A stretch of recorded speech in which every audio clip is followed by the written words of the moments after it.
Partimos bastante atrasados, no sé si algunos compañeros suyos todavía no se han conectado, por si les pueden avisar que se conecten. Em, vamos a,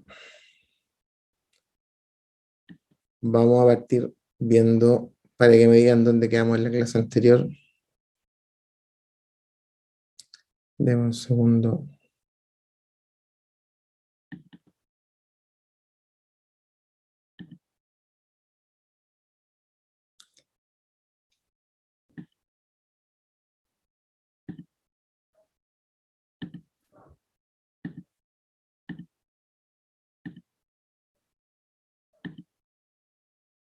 Bien, chicos. A ver, recuérdenme en qué parte quedamos en la clase anterior.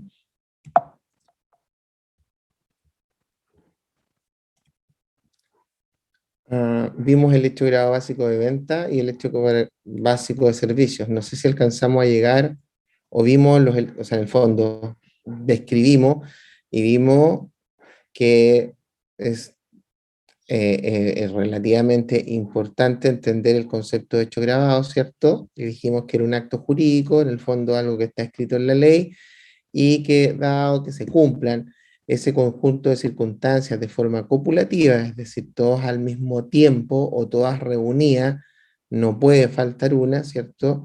Van a dar origen a la aplicación del impuesto, y sabemos que la aplicación del impuesto conlleva la obligación principal tributaria, que es el pago del impuesto, pero adicionalmente a eso se agregan todas las otras obligaciones. Por lo tanto, los hechos grabados no solo gatillan una obligación principal, sino que también generan o originan la obligación accesoria, ¿ya? O sea, podríamos decir entonces que todos los elementos, cuando se dan todos los elementos que la ley establece para que haya un hecho grabado, ¿ya? Hay impuesto. Si no se dan estos elementos que la ley establece, ¿cierto? No hay impuesto. Pero cuando hablamos de que hay o no hay impuesto, estamos hablando de que hay o no hay obligación tributaria, y tanto principal como accesoria, ¿ya? Entonces es súper importante entender eso, que el hecho grabado es una figura, es una especie de concepto en el que se involucran elementos que están previstos en la ley, que de darse todos juntos, es los requisitos o estos elementos, o circunstancias, como ustedes quieran, al generarse estas circunstancias, se genera esta obligación tributaria. Gabriela, dígame. Hola, profe. Hola, Profe, disculpe, no sé si soy yo la que está perdida, pero la clase pasada tuvimos la prueba. No habíamos visto materia hasta el momento, o sea, cerramos la materia pasada y estas diapos a mí me parece que no la ya, habíamos visto. ya, perfecto. Entonces yo soy el que está. Partamos de nuevo, entonces. Eh, jueves, viernes, ya, ok. Entonces fue con la sección A. ¿Seguros? ¿Todos están igual o yo soy el perdido? Ya, entonces, Gabriela. sí, lo mismo, ya. Sí. Entonces partimos de cero, no repasemos nada, entonces. A ver, hoy día entonces vamos a partir viendo básicamente lo que tiene relación con la auditoría del impuesto al valor agregado, ¿ya? Y el impuesto al valor agregado, el IVA, más conocido por todos nosotros como IVA, ¿cierto? Está contenido en un cuerpo legal, que es la ley del IVA, que es el decreto ley 825 del año 76, ¿ya? Eh, y lo complementa, la ley del IVA está complementada obviamente por otras leyes, ¿cierto? Pero básicamente la interpretación, es decir, en aquellas partes que el legislador estimó que debía complementar cómo operaba o cómo se aplicaba la ley, lo reguló a través del Decreto Supremo número 55 del año 77. ¿Ya? Entonces, hay dos cosas que tener en consideración cuando uno analiza la ley del IVA y cuando uno analiza cómo se aplica el IVA. ¿Y cuáles son esos dos? La ley del IVA y el Decreto Supremo 55. A través del tiempo, el Decreto Supremo no ha variado, ha tenido muy pocas variaciones, pero la ley del IVA sí ha tenido bastantes variaciones, pero no sustanciales.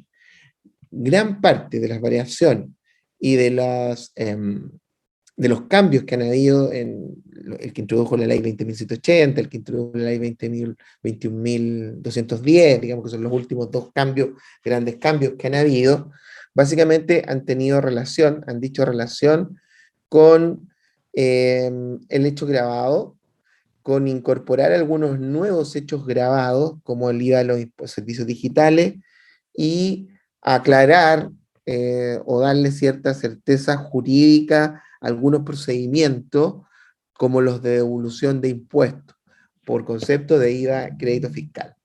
¿Ya? Entonces, primero tenemos que entender que de alguna manera, por así decirlo, el fundamento o la gran concentración de normativa, de legislación, está en estos dos instrumentos legales que son el decreto ley 825 o ley del IVA y el reglamento de la ley del IVA que es el decreto supremo 55. Entonces, como en estos casos, o como para el caso puntual, lo que nosotros estamos haciendo es retomar esta materia que ustedes vieron en algún ramo, no sé si tienen un ramo que se llama IVA o Derecho Tributario 2, no sé cómo se llama, pero lo que vamos a hacer es un repaso de los conceptos fundamentales de la ley del IVA que son básicos para poder hacer una revisión del IVA. No puedo revisar algo de lo cual no tengo claro los fundamentos. Y básicamente porque nuestra contraparte habitual puede ser alguien que esté requiriendo justamente fundamentar el por qué llegué a un determinado impuesto. Recordemos que los impuestos tienen algunos elementos, y dentro de esos elementos siempre va a estar el fundamento teórico, ¿cierto? Y otros que son más de tipo pragmático, base imponible, tasa del impuesto e impuesto determinado. ¿Ya? Entonces, dicho eso, y dicho que tenemos que conocer esta ley, ustedes van a tener que ir leyendo determinados artículos que yo les voy a ir mencionando y que seguramente si no les digo ya, si se los menciono, es un llamado a que ustedes puedan revisarlo, leerlo y si tienen dudas, preguntar. Entonces, distingamos algunas cosas importantes en la ley del IVA para poder entender esto. Hay algunos conceptos, chicos, como por ejemplo, quiénes son contribuyentes del impuesto al valor agregado. Es importante saber quiénes son contribuyentes.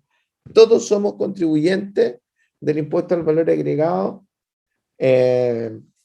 o uno podría decir, sí, ya. ¿Por qué? Porque todos generamos impuesto al valor agregado. ¿Pero cómo? ¿Cómo se genera el impuesto al valor agregado? Bueno, cuando hago una venta, pero todos no vendemos. Entonces, en el concepto individual, es difícil analizarlo sin saber quién genera este impuesto. Pero en un concepto general, podríamos decir que prácticamente todos somos o podemos ser contribuyentes del impuesto al valor agregado. Y otra cosa, ¿cierto? Otra cosa es cómo se materializa eso. Pero ¿quiénes pueden ser? Digamos, ¿quiénes pueden ser? No quiénes son. Distingamos en quiénes pueden ser y quiénes son. Después vamos a ver por qué podemos hablar de esa diferencia. ¿Quiénes pueden ser? Pueden ser personas naturales, personas jurídicas, comunidades y sociedades de hecho. O sea, el universo es muy amplio, ¿ya? O sea, todos sabemos que una persona natural somos nosotros, los que nacemos, que vivimos, que respiramos, que comemos, qué sé yo. Y las personas jurídicas no nacen de la naturaleza humana, sino que nacen, ¿cierto?, de una construcción jurídica, de alguna ley especial o general. General me refiero si está en el Código de Comercio, ¿cierto? Va a ser sociedades, y de ahí derivarán en sociedades, tipos de sociedades. Hay leyes especiales para la IRL, la ley de sociedad anónima está en una ley especial, qué sé yo. Entonces, las personas naturales nacen de hechos naturales, y las personas jurídicas nacen de hechos jurídicos. Las comunidades pueden nacer de ambos tipos, pero ¿qué es una comunidad?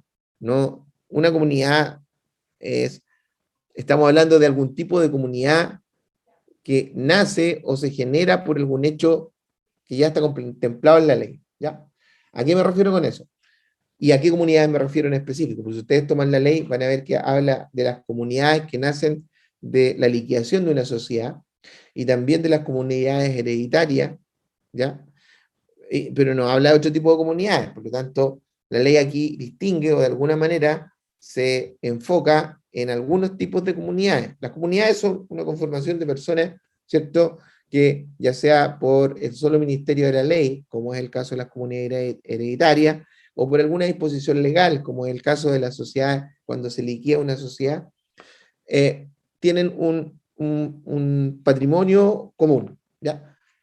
Un poco, creo que las comunidades hereditarias, que nacen por un hecho natural, pero por el Ministerio de la Ley se denominan comunidades hereditarias, creo que es más fácil entenderla, porque una comunidad hereditaria es cuando fallece alguien y quedan los herederos. Todos esos herederos conforman una comunidad hereditaria que son dueños de un patrimonio común, y ese patrimonio común obviamente son las cosas que deja el fallecido una vez que, ¿cierto?, se forma o de alguna manera se conjugan todos estos herederos. Pero nacen al momento del fallecimiento, en realidad. Por otro lado, ¿cierto? Ese tipo de comunidad yo creo que se entiende. Cuando hablamos de comunidades hereditarias, son todos los herederos, ¿cierto?, que quedan y que son legítimos, herederos legítimos, y ahí hay un tema más a lo mejor de la ley de impuesto de herencia, quiénes son legítimos, quiénes son legítimos herederos, pero todos entendemos que si muere el papá, la señora y los hijos, son la comunidad hereditaria. Ellos, no los otros parientes. Si no están esos parientes, empieza a bajar, ¿cierto?, la ramificación de esta comunidad hereditaria, pero hay que entender que sí o sí esta se va a formar por el fallecimiento de una persona. Y los herederos conforman la comunidad hereditaria. Por otro lado, tenemos las comunidades que no son hereditarias y que corresponden a las comunidades que nacen de una liquidación de una sociedad, por ejemplo. Y en este caso, ¿a qué se refiere? A una sociedad, SBA, que tenía varios socios, y esos socios, y la sociedad se termina. Se termina porque no hay acuerdo, por su propio estatuto, porque se termina el fin para el que se creó, pero se termina. Y cuando se termina, ¿qué sucede? Que los socios tienen que liquidar esta sociedad. O sea, la sociedad, entre comillas, deja de existir. Dicho sea de paso, el Código Tributario en su artículo 70, si no me equivoco, 70-73 por ahí, establece el Código Tributario que para que una sociedad se liquide tiene que tener pagado todos sus impuestos y se debe verificar esto con un certificado, por si acaso. Pero una vez que ha hecho todos los trámites y esta sociedad se liquida, todos estos socios ya no sigue la sociedad, se terminó la sociedad, está en un proceso de liquidación, es como una especie de limbo antes de que finalice de verdad, digamos, antes de que se repartan lo que quedó, muy parecido a la comunidad hereditaria. Entonces, mientras dura este limbo, existe una comunidad entre que se adjudica, perdón, entre que se liquida y se adjudican los bienes. ¿Ya? Espero que se haya entendido, pero a eso se refieren comunidades y son solamente esos dos tipos de comunidades. Luego tenemos las sociedades de hecho. ¿Y qué es una sociedad de hecho? Vamos, para explicarlo en términos sencillos. Es una sociedad, ¿ya?, que no cumplió con alguna solemnidad para ser sociedad normal o jurídica, una SPA. Le faltó un requisito, no lo cumplió, no se inscribió en el registro de comercio, ya no es una SPA. ¿Con qué entonces? Igual se constituyó, igual hay escritura, igual hay socios, igual hay capital. Bueno, una sociedad de hecho. Una limitada que, no sé, faltó un requisito, algún requisito de la esencia, algún requisito formal faltó, o alguna solemnidad, y entonces ya no es una sociedad como tal, es una sociedad de hecho. O sea, ¿qué pasa? Pierde las características propias de ese tipo de sociedad. El ejemplo más común es que en las sociedades, cuando se conforman en derecho y terminan siendo sociedades SPA, por ejemplo, o limitadas, un hecho es que la responsabilidad de los socios es hasta el monto de su aporte. Pero si esta sociedad incumplió o no alcanzó a cumplir con algún requisito para ser sociedad anónima o limitada, o SPA o limitada, entonces va a ser una sociedad de hecho. Y ya la responsabilidad de los socios no es hasta el monto de sus aportes, sino que también son solidariamente responsables de los condoros de la sociedad. Chicos, voy a grabar, no he grabado. Voy a empezar a grabar. Recording in progress. Bueno, entonces, dicho esto, tenemos que identificar que pueden ser contribuyentes del IVA las personas naturales, las personas jurídicas, las comunidades y las sociedades de hecho. Y espero que si hay duda, me dice. ¿Hay alguna duda de eso?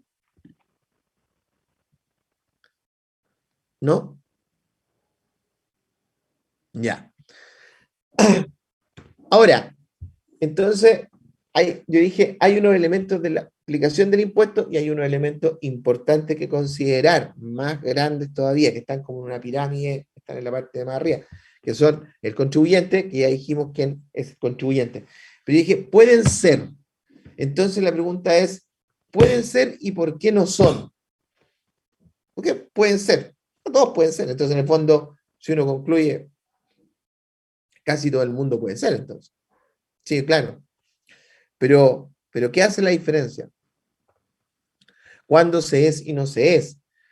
Bueno, para que nazca, y ya lo había dicho antes pensando que lo habíamos visto, para que nazca, para que sea realmente un contribuyente, ¿cierto? Este contribuyente, de alguna manera, chicos, y aquí no lo tengo ahí en el PPT, pero este contribuyente posible, potencial, es decir, persona natural, jurídica, persona, sociedad, unidad, sociedad de hecho, que sí.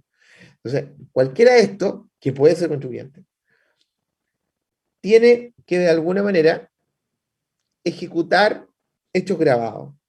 Primero, y esto es muy importante, primero hay un hecho económico.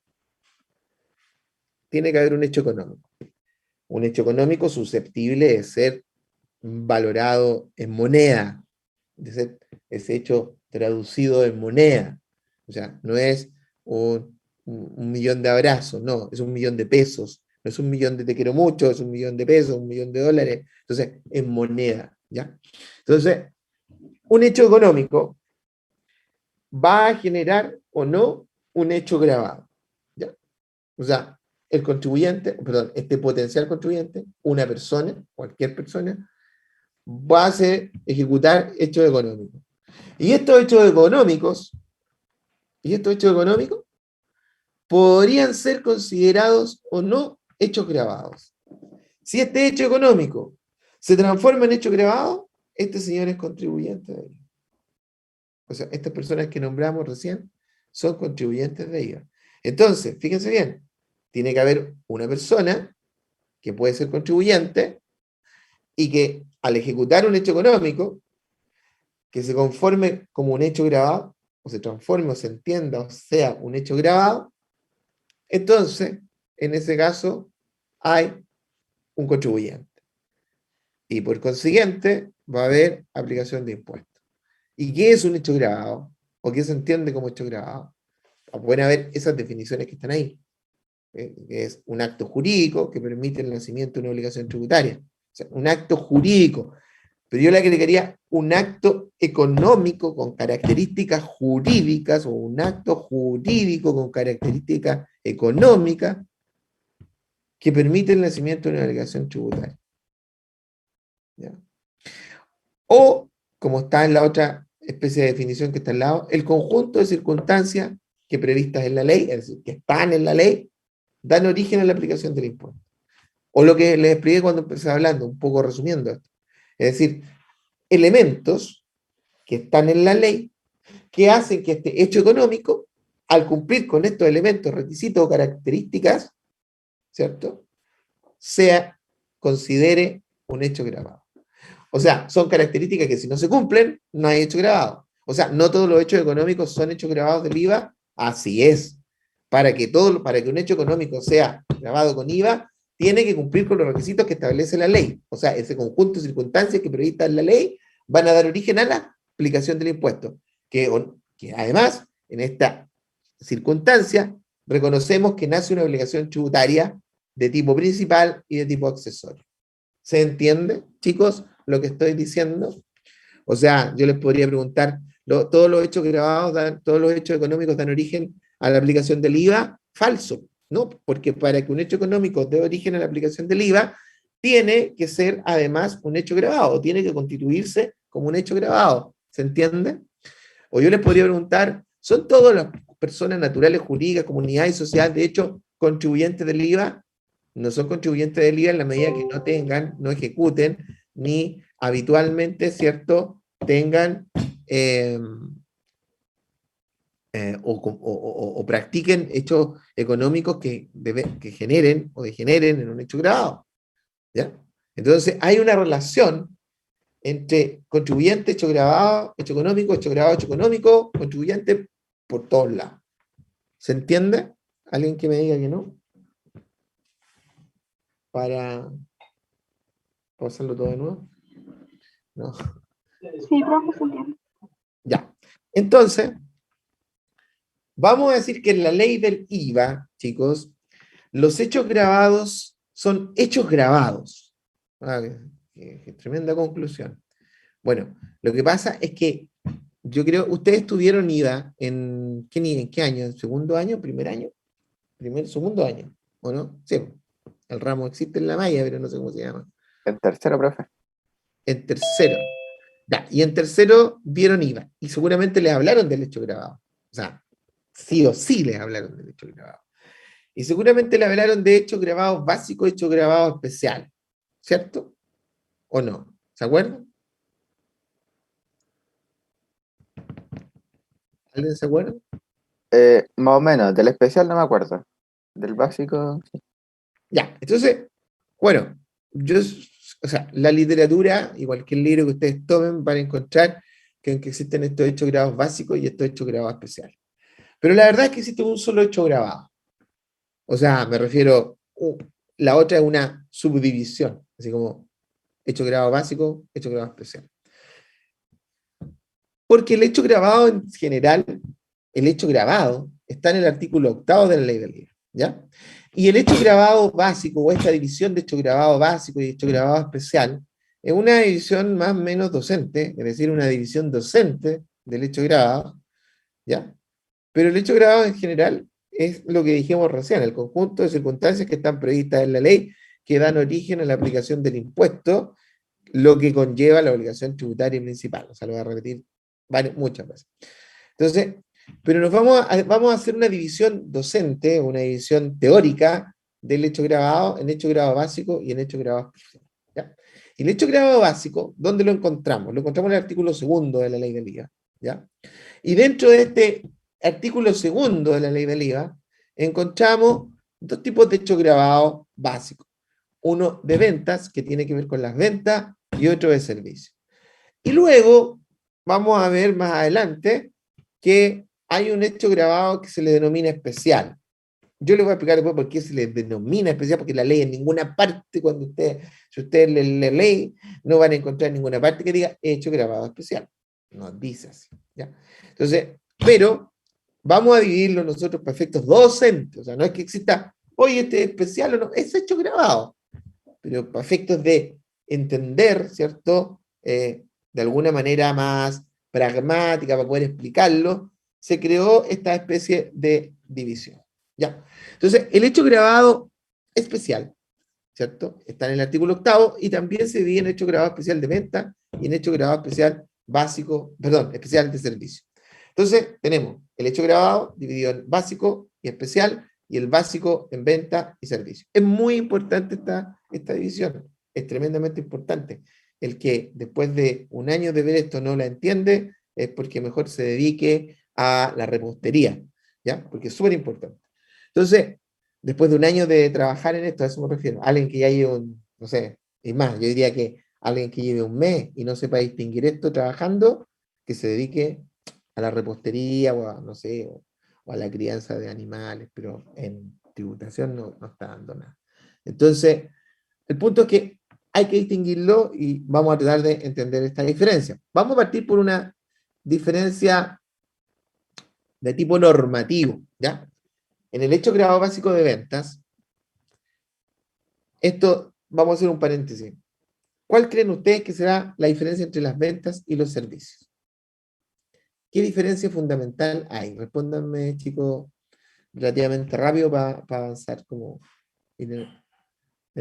Pueden decir incluso pasapalabras si quieren, pero para ir avanzando. ¿Qué diferencia habrá entre la venta y los servicios? No estoy hablando tributariamente, estoy hablando como la que uno ve. O sea, si uno sin haber estudiado nada de esto le preguntaran qué diferencia hay entre la venta y los servicios. ¿Qué dicen los chilenos? ¿Mm? Profe, la principal diferencia es que el servicio es un acto y el que se comercialice y la venta es un bien, como usted dice. Ambos son actos de comercio, pero tú Sí, dijiste claramente, en uno hay un bien y en el otro no hay ningún bien, ¿cierto? exacto. Entonces hay que diferenciar que una venta siempre va a tener como relacionado un bien corporal, un bien, algo que yo puedo vender. O sea, cuando ustedes van a Falabella a comprar algo, usted va a decir, no me entregaron nada porque me lo van a dejar después a la casa, pero normalmente le van a entregar algo. Por último, la poleta y después le va a llegar el bien, pero hay una entrega de algo. Entonces, fíjense lo siguiente, y ahí vamos a distinguir después, pero hay una entrega, perfecto. Ahí hay una diferencia, pero ambos son actos, ambos son actos. La diferencia es que en uno hay bienes involucrados y en el otro no hay bienes involucrados, pero yo entiendo que cuando tú dices acto es como una acción. O sea, yo te voy a dar un servicio de... A ver, van a un kinesiólogo, chiquillos. Un kinesiólogo. ¿Qué hace un kinesiólogo? ¿Les presta un servicio? Sí, pero le entrega algo, no. Le mueve no sé, porque si yo le hace ejercicio. O sea, es una acción del kinesiólogo, por su profesión obviamente, en relación a algo que ustedes necesitan. Moverle el brazo para arriba, moverle el brazo para abajo. Van al psicólogo, por ejemplo. Ahí es súper claro, el psicólogo no le entrega nada. O sea, no le entrega nada físico, ningún bien. Pero él los escucha, los enrea, los marea y los vuelve a llamar como muchas veces. Entonces, psicólogo, pero eso es un servicio. Él está haciendo una acción para algo que ustedes requieren. Y en general, los servicios son una acción que hace alguien. Puede ser profesional o no, pero es una acción. Entonces, entendamos eso para diferenciar cuando hay venta y cuando hay servicio como a grandes rasgos. ¿Ya? Entonces, eso antes de entrar a lo jurídico. Entonces, el hecho grado básico de venta, como yo puse ahí, hay ciertas disposiciones que lo determinan. El concepto de venta, que está en el artículo segundo, número 1 del decreto ley 825, la territorialidad, que está en el artículo 4 del decreto ley 825, y la calidad de vendedor, que está en el artículo 10. Entonces usted me dice, ¿dónde está el hecho grabado básico de venta? En el artículo 2. Pero ¿cómo? ¿Y el 4 y el 10? No, el 4 y el 10 son los complementos para entender el concepto del hecho grabado básico de venta. Son los complementos. No solamente está en el artículo 2. Yo diría que está en el 2, en el 4, en el 10 y en el 8 implícito. ¿Ya? Ojo. ¿Ya? Entonces, usted me dice, ¿y eso hay que leerlo? Sí, justamente, por eso lo puse ahí. ¿Ya? Entonces, porque ahí están. ¿Ya? Entonces, después, nosotros vamos a decir, ok, ahí está el concepto, ahí lo tengo que leer. ¿Ya? Entonces, ahí voy a ver qué es venta, qué sé yo. Entonces, ¿qué dice el 2? El 2 número 1. Y vamos digamos, de alguna manera, vamos a incorporar el 4 ahí también. Yo le había avisado al ayudante que les avisara que iba a partir más tarde y recién me está diciendo que acaba de ver el mensaje. Así que nadie le había avisado, chicos. Gonzalo está durmiendo en la mañana. Ya. ¿Cuáles son los elementos del hecho grabado básico 20? Yo pensé que ustedes están avisados que íbamos a partir más tarde. A ver, ahí están, pero quiero que lo analicemos porque esto es súper importante, súper importante. Uno de los elementos es que debe celebrarse una convención, ¿ya? Acto o contrato, como dice ahí, que sirva para transferir el dominio o una cuota de él, o algo que conduzca al mismo fin. A ver, ¿cómo les explico esto para que se entienda como parte de un concepto más largo? Cuando hablamos de convención, chicos, entiendan como convención cualquier, entre comillas, acuerdo en el que ustedes generen una obligación de entregar algo, el otro de recibir algo, y de que de alguna manera quede esto zanjado. ¿Ya? ¿A qué me refiero con esto? Es como cuando digo, hago un contrato para la venta, un contrato de venta. Porque en el contrato, si ustedes se fijan, dice que yo le voy a vender algo y usted me lo va a pagar, ¿cierto? Entonces yo entrego algo, tengo la obligación de entregar, y usted tiene la obligación de pagarme, ¿ya? Entonces, yo con eso estoy generando ciertas obligaciones, ¿ya? No los voy a marear, pero convención, chicos, engloba todos los actos o contratos. Por eso dice convención, acto o contrato. Entonces tiene que haber una convención, un acuerdo de algo. Entonces, ¿y cuál sería eso? Bueno, cuando yo voy a la tienda Falabella y digo, mire, señor vendedor, quiero comprar un computador. Ok, yo le voy a vender un computador. ¿Y qué computador quiere? Uno rojo, ya. Yo le voy a buscar uno rojo.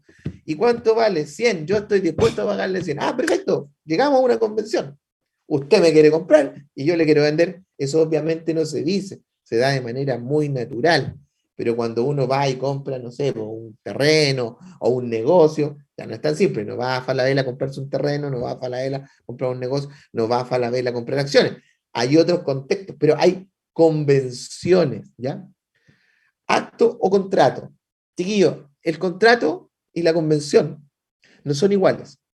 Una convención es el género y el contrato es la especie. No los voy a marear con esto, pero se los voy a comentar igual.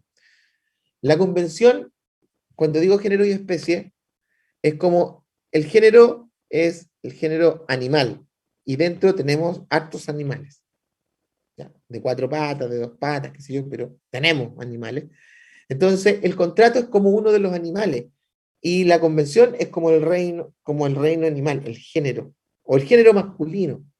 Hay harto hombre, pero el género masculino, son todos masculinos, sí, pero están dentro de ese género, digamos, que sí, y hoy día muchos más, pero hay un género femenino, que son los géneros que ustedes quieran, pero me refiero que es genérico.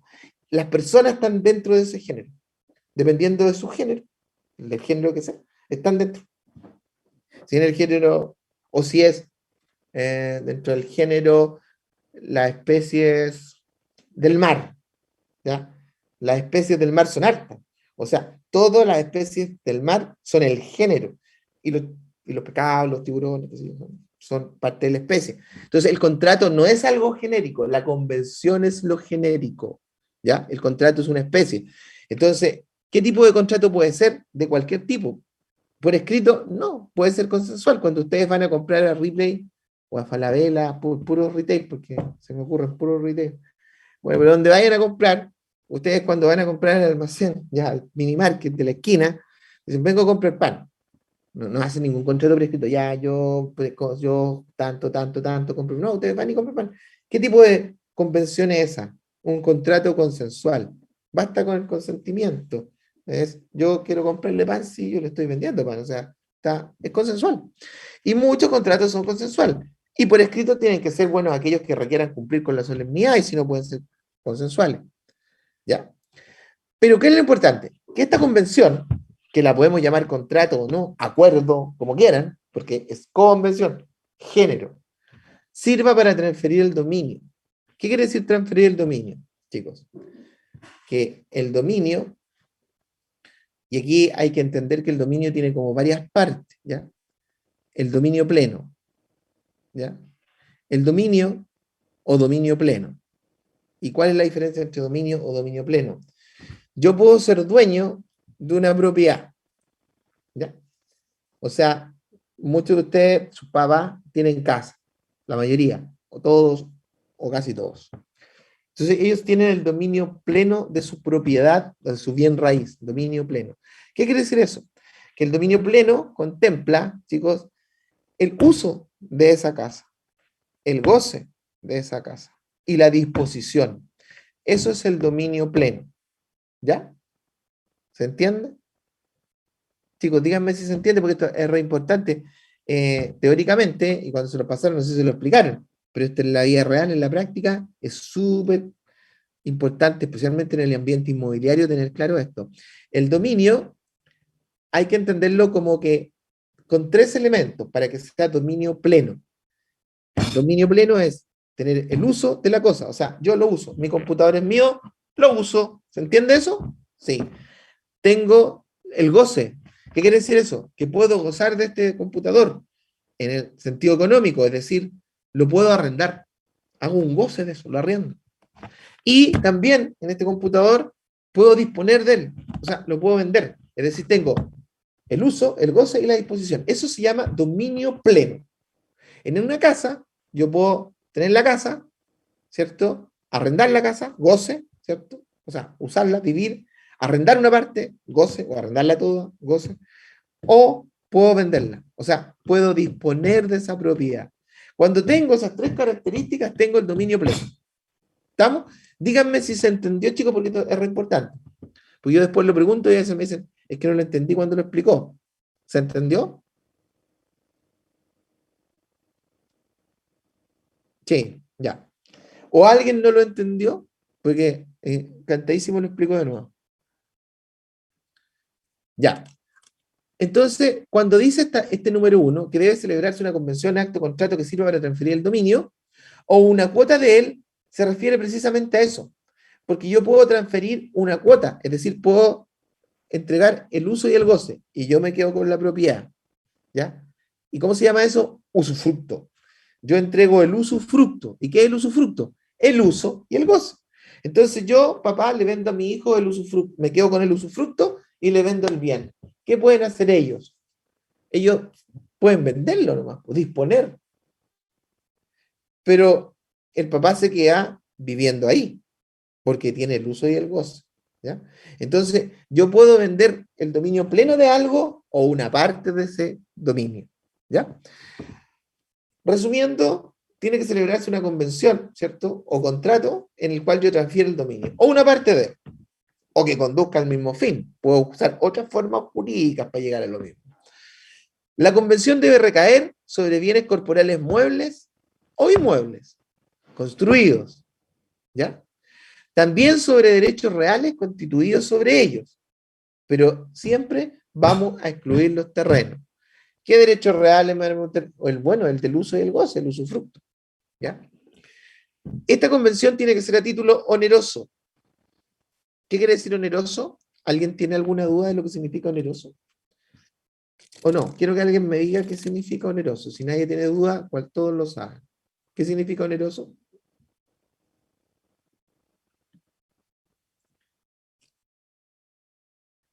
Chicos, ¿qué significa oneroso? Reparta utilidad a ambas No, partes.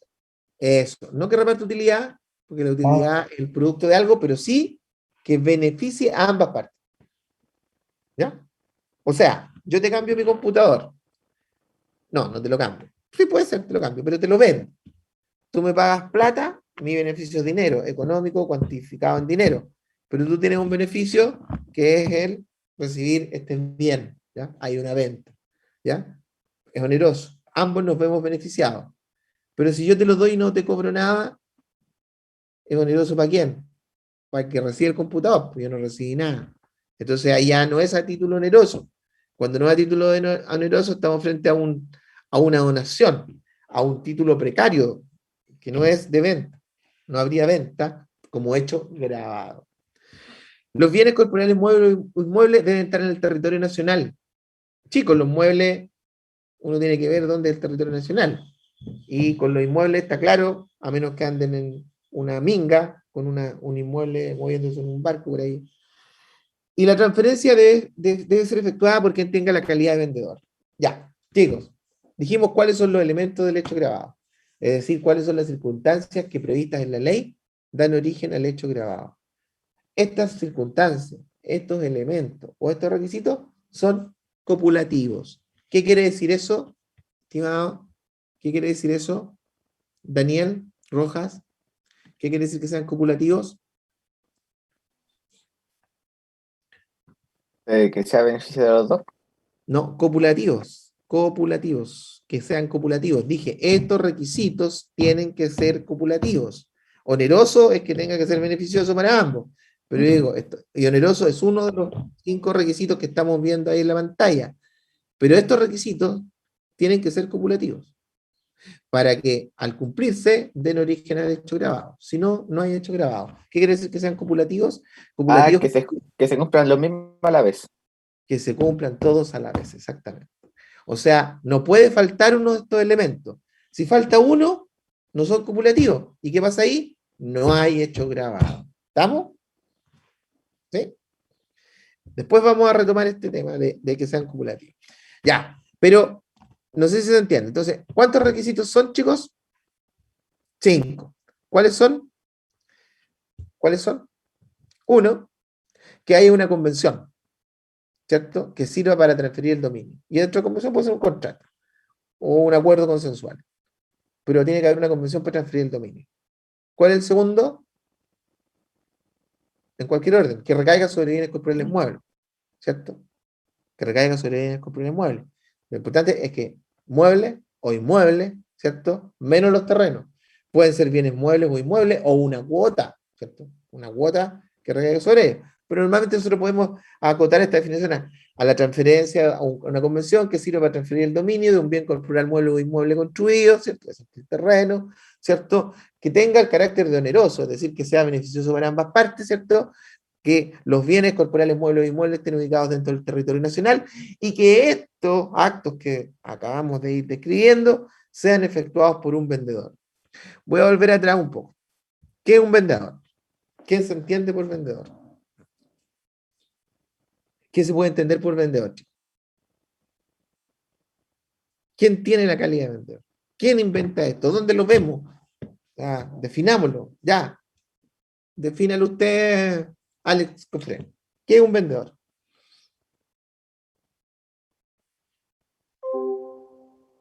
Alguien se fue. Le voy a preguntar igual cuando vuelva. Ya, Alex, ¿qué es un vendedor? Alex Cofre. Alguien que ofrece un producto o servicio. ¿Ya? ¿Qué más? Póngale algo más. eh,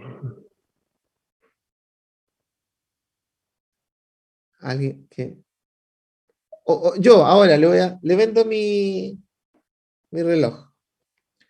Es re bueno, se conecta con el teléfono, súper bueno, se lo vendo. ¿Soy vendedor? Para efectos de la ley del IVA, para efectos. ¿Qué cree usted? No le estoy preguntando que me dé la respuesta correcta. Estoy preguntando qué cree usted, quién cree usted que es un vendedor. O hay que agregarle algo más, porque si es así, yo estoy ofreciendo algo, ya soy vendedor, entonces. no, para efectos de la ley, un vendedor es quien, aparte de ofrecer un producto o servicio, es quien también paga contribuciones. No, las contribuciones son un impuesto especial, que es impuesto territorial, ley 17.275, que recae solamente sobre los bienes raíces y por el solo hecho de tenerlo. No tiene que ver con la venta. Piense, normalmente, no trate de hacer una explicación jurídica del tema. Dígame, ¿qué cree usted que es un vendedor? Profe, vea el chat, que ahí Ya está lo la vi, clave. no, sí, ya lo vi. Ya lo vi, pero es que quiero que su compañero trate de explicármelo, porque muchas veces tú no tienes que ir a la ley ni nada, sino que muchas veces el sentido común le dice a uno qué es.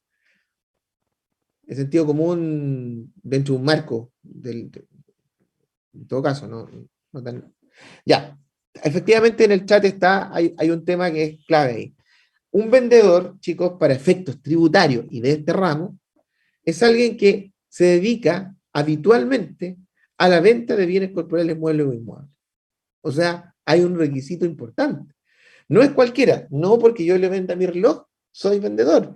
Si yo me dedico a la venta de relojes o de bienes de este tipo, no son necesariamente puros relojes, entonces puedo vender otras cosas y dentro de eso vendo relojes. Ahí podría ser calificado como vendedor, ¿ya? Entonces, la transferencia debe ser efectuada por quien tenga la calidad de vendedor. Y la calidad de vendedor se adquiere entonces, ¿cómo?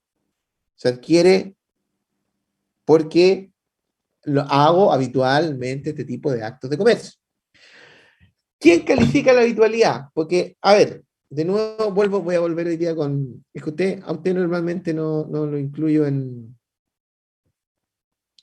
Normalmente no le pregunto a usted, por eso ahora le pregunté a usted.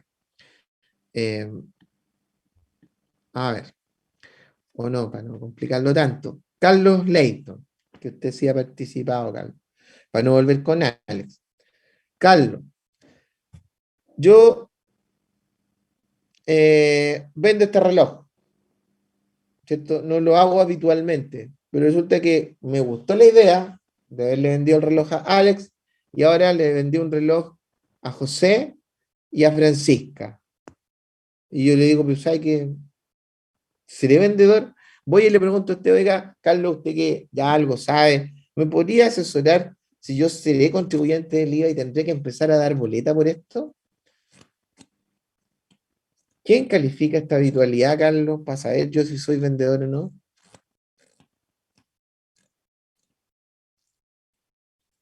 Carlos Leighton Valdivia.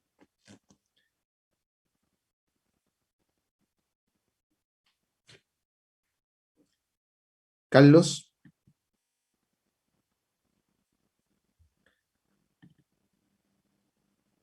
Ya. Si Carlos no está, vamos a pasar. Vamos a volver a Alex. Carlos, Alex, ¿qué cree usted? Alex, no es la pregunta, no busco la respuesta correcta. ¿Qué cree usted? ¿Qué cree usted? No le voy a preguntar lo que le pregunta a Carlos. ¿Cree usted que yo por vender estas 3 relojes más a sus compañeras soy un vendedor habitual? No. ¿Y qué vería usted, qué analizaría usted para saber si soy un vendedor habitual o no?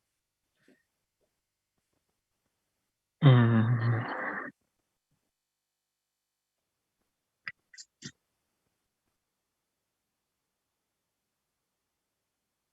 Voy a cambiar la pregunta, la voy a sacar, voy a eliminar la pregunta del reloj y voy a colocar eh, ¿qué pasa si son esas botellas que están atrás?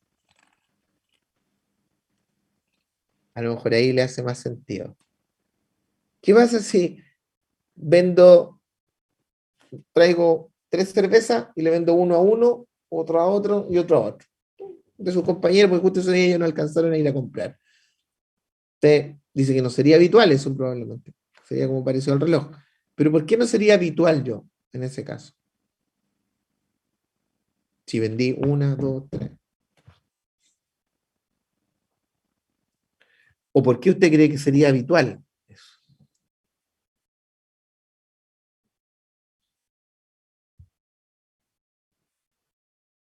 Alex, ¿quién levantó la mano? ¿Alguien levantó la Sí, había mano? levantado. Dígame, No sé si le puedo ayudar a mi compañero. ayúdenle porque está medio complicado. Bueno, yo pienso que podría ser habitual por el hecho de que está revendiendo el mismo producto y existe el ánimo de reventa. Ya. El ánimo. Y Rosario por ahí puso en el chat que no son compradas con el ánimo de venderla. El ánimo es súper importante. A ver, vamos a entender que una de las cosas complicadas para determinar el hecho grabado es precisamente esta característica de que sea vendedor o no al inicio. Porque el contribuyente o cualquier persona, si ustedes van y venden cosas personales y no son vendedores de esas cosas, no van a estar grabados, va a faltar un elemento de la esencia, un elemento de los 5 elementos, digamos, y por lo tanto no van a estar grabados con IVA. Y entonces muchas veces hay alguien que dice, hoy voy a vender mi casa y estaré grabado con IVA. Bueno, hay que ver la habitualidad. Antes había una presunción de habitualidad de un año, no sé cuántos a ustedes se las pasaron con esa presunción o no, pero existe. Existía una presunción de habitualidad, hoy día no. Entonces, ¿cómo se califica cuando alguien es vendedor o no? Primero hay que entender que la naturaleza del acto económico tiene mucho que ver con el ánimo que tuvo la persona para comprarla. Es decir, ¿cuál fue, para qué compré yo esta cerveza? Si las compré para tomármela, y las vendí porque todos tenían cara de C, y yo quería compartir, ¿cierto? Además, no existen los curados que no compartan. Bueno, yo no soy curado, pero me refiero, si llevo toda esa cerveza, no va a ser fome tomar solo una cerveza, compartiré. Fue una cosa que no tenía ni un ánimo de revender. Diferente el caso que yo llegue con un puesto al lado y me ponga a vender. Entonces, sí, pero es que eso es variado. Usted puede ir, no llega el puesto. Entonces, al final, ¿quién califica esta cuestión? Porque yo puedo pensar, después que me tomé toda la cerveza, que usted no me traía ningún ánimo de venderle, entonces no es vendedor. ¿Y cómo va a saber si te da boleto o no? Bueno, va más allá de lo consuetudinario, va más allá de lo coloquial, sino que la ley estableció, dado que aquí se iba a producir un problema de interpretación, de que el director iba a calificar la habitualidad del hecho para calificar al vendedor. Y iba a tomar unos elementos. ¿Y qué elementos son? La naturaleza de la operación, o sea, cuál es el ánimo para quien lo compré la cuestión, o sea, y la cantidad, o sea, qué cantidad comprar. Si compro 3 cervezas, no sé, va a ser vendedor. Pero si compro dos cajones de cerveza, no sé, o 1000 o 100, y la frecuencia, es decir, cuántas veces ocurren estas operaciones en el tiempo, pero considerando los periodos, los diferentes periodos. Entonces, obviamente, se presume que cuando alguien arrienda un local, le coloca nombre de botillería, ¿cierto? Coloca estantes de botillería, coloca luces de botillería, y vende cosas que se venden en la botillería, tiene el ánimo de vender cerveza, en este caso. O sea, hay un ánimo. O sea, este tipo es vendedor y no podría no estar dando boleta o factura, porque en realidad celebró una convención, sí, consensual. Cada vez que alguien llega, le dice, ¿tiene cerveza? Sí. ¿Me vende una? Sí. Tal vez ni siquiera le dice nada, pero ¿quiere una cerveza? Y el otro le dice, ahí está la cerveza. O sea, hay un acuerdo, una convención muy simple. ¿Sirve para transferir el dominio? Claro, apenas se la pasa, el otro la guarda, ¿cierto? Es mía, ahora es mía, le paga, es oneroso. ¿Es un bien corporal mueble? Sí, una botella que lleva algo adentro, mueble. ¿Y están ubicados en el territorio nacional? Sí. ¿Y debe ser efectuada por quien tenga la calidad de vendedor? O sea, este gallo que hizo todo para que esto tuviera oreja, cabeza, no sé, brazos y piernas de chancho, digamos. Era chancho la cuestión. O sea, era vendedor la cuestión. Entonces, pero el servicio de impuesto interno ante la duda, ¿cómo lo resuelve? ¿Cómo lo resuelve? Si alguien está vendiendo algo y va a un fiscalizador y dice, oiga, usted es vendedor, usted tiene que dar boleta, no, porque yo no lo hago habitualmente. Oye, pero si usted tiene un puesto que dice se vende, que dice oferta, o sea, ¿y para qué compro esto? No sé, 1000 cajas de zapatos, si usted no usa 1000, se pondría a poner 3 al día, no sé. No. Entonces, naturaleza, cantidad y frecuencia son los elementos que distinguen, ¿cierto?, la clasificación de un vendedor, esto cuando existe alguna controversia. Lo importante, chicos, es que les quede claro que se tienen que cumplir estos 5 requisitos, ¿ya? Y esto tiene que, y es importante aquí, que otra cosa importante, entender que este hecho grabado de venta recae, dijimos, ¿sobre qué? Sobre bienes. Si el hecho grabado de venta recae sobre bienes, y por lo tanto tenemos que distinguir qué tipos de bienes hay, y dijimos corporales, muebles o inmuebles. Ah, estos que están acá. ¿Y cuáles son los muebles? ¿Qué son los muebles? ¿Alguno de ustedes me podría decir qué es un mueble? ¿Cómo definirían un mueble? ¿Saben? Que se puede trasladar. Que se puede trasladar, que se puede mover de un lugar a otro. ¿Un chanchito sería mueble? ¿Un chanchito es un bien mueble? ¿Sí o no? Sí, Sí. yo diría que sí. Se puede mover, po. Ahora, también se mueve solo, pero yo también lo puedo mover. Por lo tanto, es un mueble, po. Ahora, que uno se los coma, no se los coma, depende si es vegano, vegetariano o le gusta la carne, pero es un mueble igual. O que los cree, lo tenga mascotas, eso lo cuento. Pero es un mueble. ¿Por qué? Porque la definición de bien corporal mueble o inmueble, y ahí es donde los animalistas de repente tienen un tema con que los clasifican como muebles. Ya, pero eso lo cuento. Entonces, pero un animal es un mueble. Una cama es un mueble, una mesa es un mueble, un jarro es un mueble. ¿Por qué? Porque se puede mover de un lugar a otro.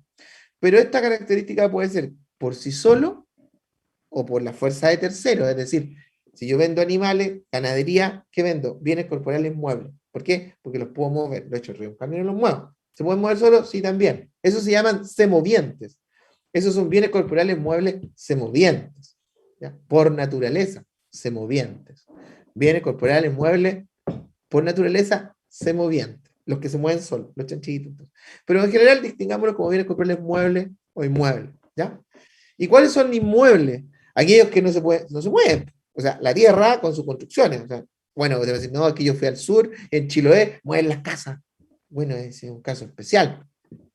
Pero la tierra, cuando está pegada a la tierra, no se mueve. Si se pega a la tierra, y si no se puede mover, porque si la muevo la tira, la casa, esto es inmueble. Si la puedo mover, y cuando la muevo no se hace tira, quiere decir que es inmueble. Daniel, cuénteme. Profe, ¿a qué se refiere a bien incorporar inmuebles por anticipación? Ya, voy para allá. Entonces, vamos a la clasificación final.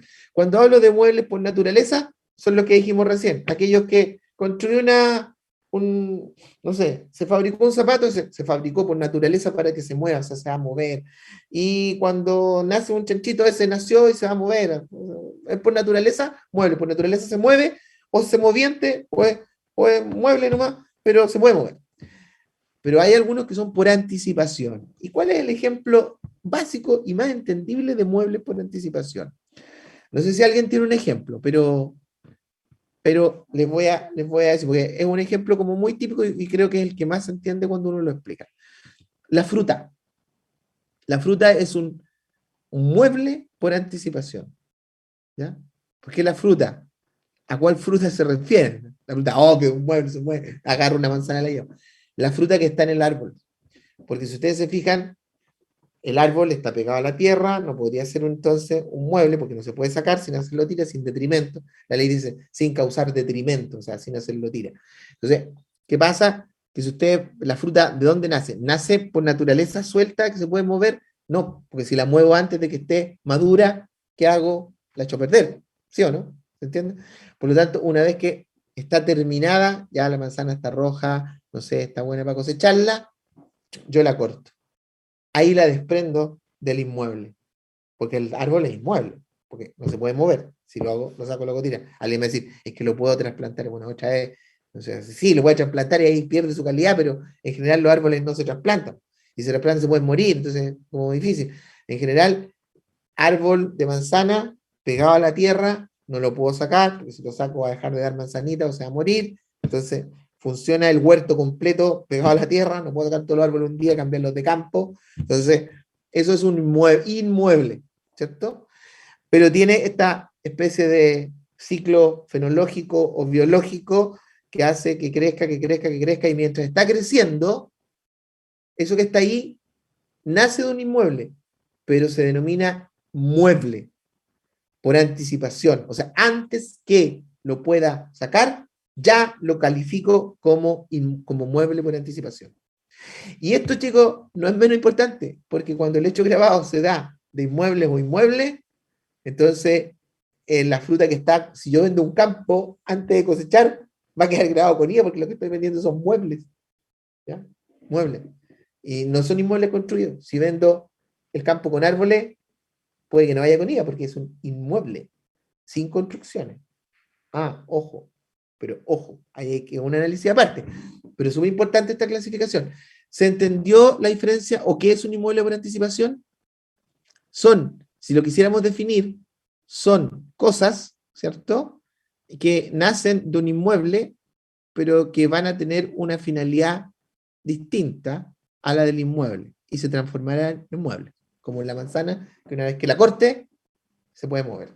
Antes no, pues ¿cómo la vamos a mover? Pues tenía que ser con todo el árbol. ¿Se entiende? Sí, profe, gracias. Le voy a dar otro ejemplo más, que para algunos les cuesta más, con las manzanas siempre me ha resultado que lo entienden. Ahora con la cereza, no, la madera de los árboles. Yo puedo tener un bosque, ¿cierto? Y el bosque nace de la tierra, vayan a mover un pino, les va a costar. Pero ¿qué pueden hacer con ese pino? Lo cortan. ¿Y qué sacan de ahí? Madera. Entonces, la madera es un mueble por anticipación. A menos que tengan otro destino. O sea, que sea un bosque que no se pueda explotar. Pero cuando yo tengo el giro forestal y planto, y entonces tengo ahí, lo que tengo ahí son inmuebles, sí. Ah, te vendo el bosque. ¿Pero qué te vendo? ¿El bosque, la tierra o el vuelo? El vuelo, o sea, todos los cortes me estáis vendiendo en muebles. Aunque yo vaya y agarre el árbol. Pero lo que yo voy a hacer es cortar. No, entonces estoy vendiendo, el negocio es, te vendo la madera que se va a cortar. Pues como te vendo las manzanas, te vendo la madera que está arriba del árbol. ¿Ya? Entonces ahí hay otro que también tiene mucho que ver con lo hecho grabado después. ¿Ya? Entonces, sigamos entonces con los inmuebles. Y los inmuebles por naturaleza, chicos, son aquellos que nacen como tales, que no se pueden mover, ¿ya? Como por ejemplo, ¿qué? O el terreno, ¿cierto? ¿Ya? ¿Qué otro ejemplo tenemos ahí? ¿Hay algún otro ejemplo? Básicamente, chicos, para no complicarnos, los inmuebles por naturaleza son los que están pegados a la tierra. Pum, tierra, pegado a la tierra. ¿Un árbol será inmueble? Sí, pues inmueble. Por naturaleza, nació ahí el inmueble. Ya, pero, y están también los inmuebles por adherencia y por destinación. ¿Qué ejemplo me pueden dar de inmueble por destinación?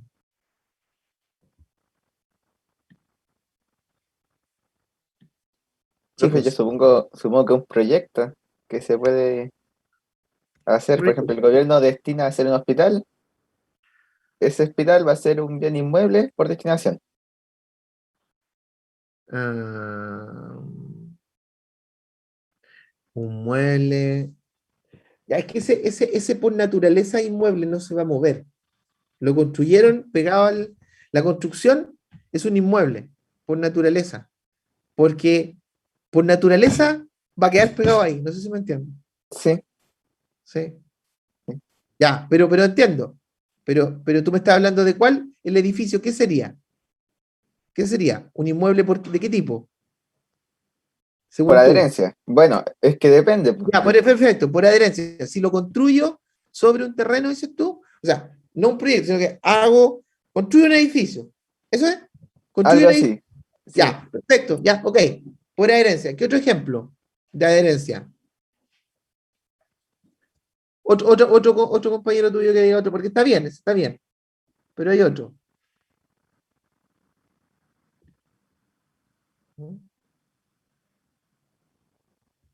Otro ejemplo. Por adherencia, chicos. Los árboles, pues, acabamos de decir.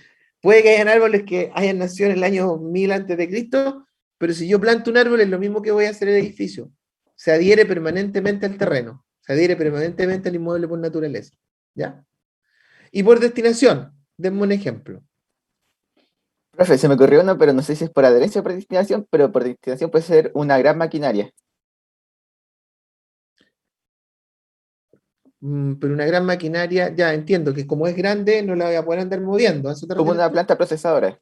Profe, Sí, puede ser. Puede ser. profe, Sí, dígame. la compra de un terreno para cultivo. No, el terreno es inmueble por naturaleza, siempre. Ah, Para que ya. no haya ninguna duda nunca, terreno, inmueble por naturaleza, siempre. Pum. ¿Dónde empiezan a salir las dudas? Cuando es por adherencia, ¿ya? ¿Cierto? Cuando son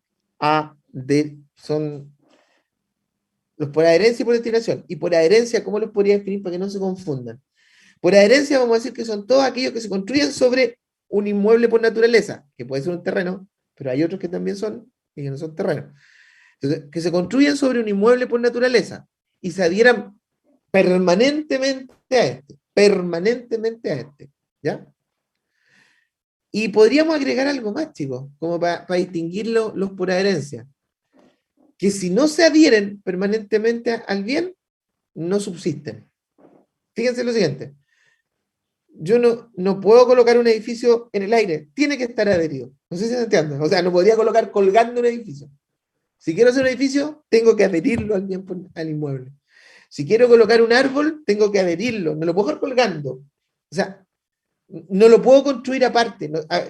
También es importante, no puedo construir aparte un árbol, puedo construir la planta, pero no el árbol, ¿cierto? Puedo hacer el vivero, pero el árbol dando fruta va a tener que estar pegado a la tierra. ¿Se entiende? Y el edificio, para que funcione como edificio, es decir, que tenga departamentos, que viva la gente, tiene que estar anclado y bien pegado a la tierra. ¿Se entiende? Esos son por adherencia. Los construyo o los formo, pero tienen que estar pegados a la tierra. ¿Se entiende? ¿Sí? ¿Sí o no? ¿O quedan dudas?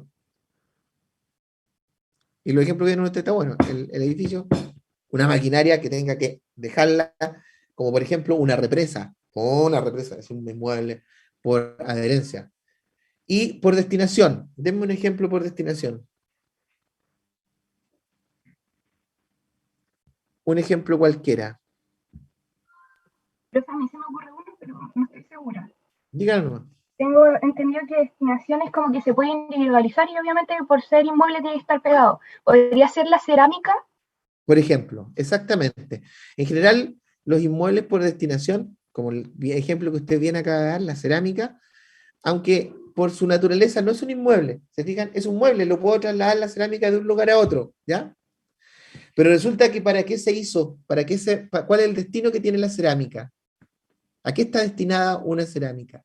A ir pegada a un inmueble.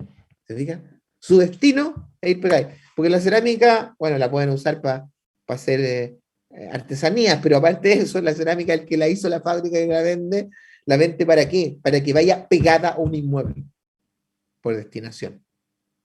No sé si me lo entienden. O sea, yo la hice para que vaya a ir pegada a un inmueble, ¿ya? Están normalmente y permanentemente destinadas, ya sea al uso, al cultivo y beneficio de un inmueble. Pero se pueden separar sin hacerlos tirar. O podría ser que sí o que no. Les doy otro ejemplo. Es muy bueno el de la cerámica. Perfecto. El de la cerámica es un muy buen ejemplo. Las tuberías, por ejemplo, del aire acondicionado. Son necesariamente... Perdón, dígame. La ampolleta. Sí, podría ser. Sí. Yo diría que son muebles, pero perfectamente podría ser que si no las coloco en un inmueble no tenga mucho sentido. No podría decir, pero igual las puedo colocar en otro lado. Sí, pero yo diría que sí. Pero chicos, normalmente, piensen ustedes, yo diría que las ampolletas son bienes corporales muebles. Podrían ser, en algunos casos, sí puede. Pero yo diría que son aquellos que tienen como destino solamente ir a pegarse a un bien inmueble para su funcionamiento. ¿A qué me refiero ahí? Ahí es donde hago la diferencia con la ampolleta. Buen ejemplo porque a mí me hizo dudar. Entonces, porque la ampolleta perfectamente podría estar, digamos, en usarse para otras cosas. ¿Para qué? No sé, para poner guirnalda y no necesariamente van a quedar pegadas, adheridas. Aquí hay que pensar que van a estar permanentemente ligadas a ese bien. O sea, no temporalmente como la ampolleta. Y ahí yo te digo, podría ser si es que son empotradas y no las puedo mover. Pero normalmente la ampolleta va atornillando. Entonces, podría ser. Pero en general uno tiene que pensar que un inmueble es por destinación cuando se creó para ir pegado en ese bien. Y que su principal función va a ser con ese bien y que ese bien va a funcionar con ese que le estoy pegando. Porque si no le pongo la cerámica, se va a ver feo, no va a funcionar. Si no le pongo las tuberías para el conducto de aire frío o caliente, no va a tener aire frío o caliente. No tengo la opción. ¿Ya? No sé si se entiende.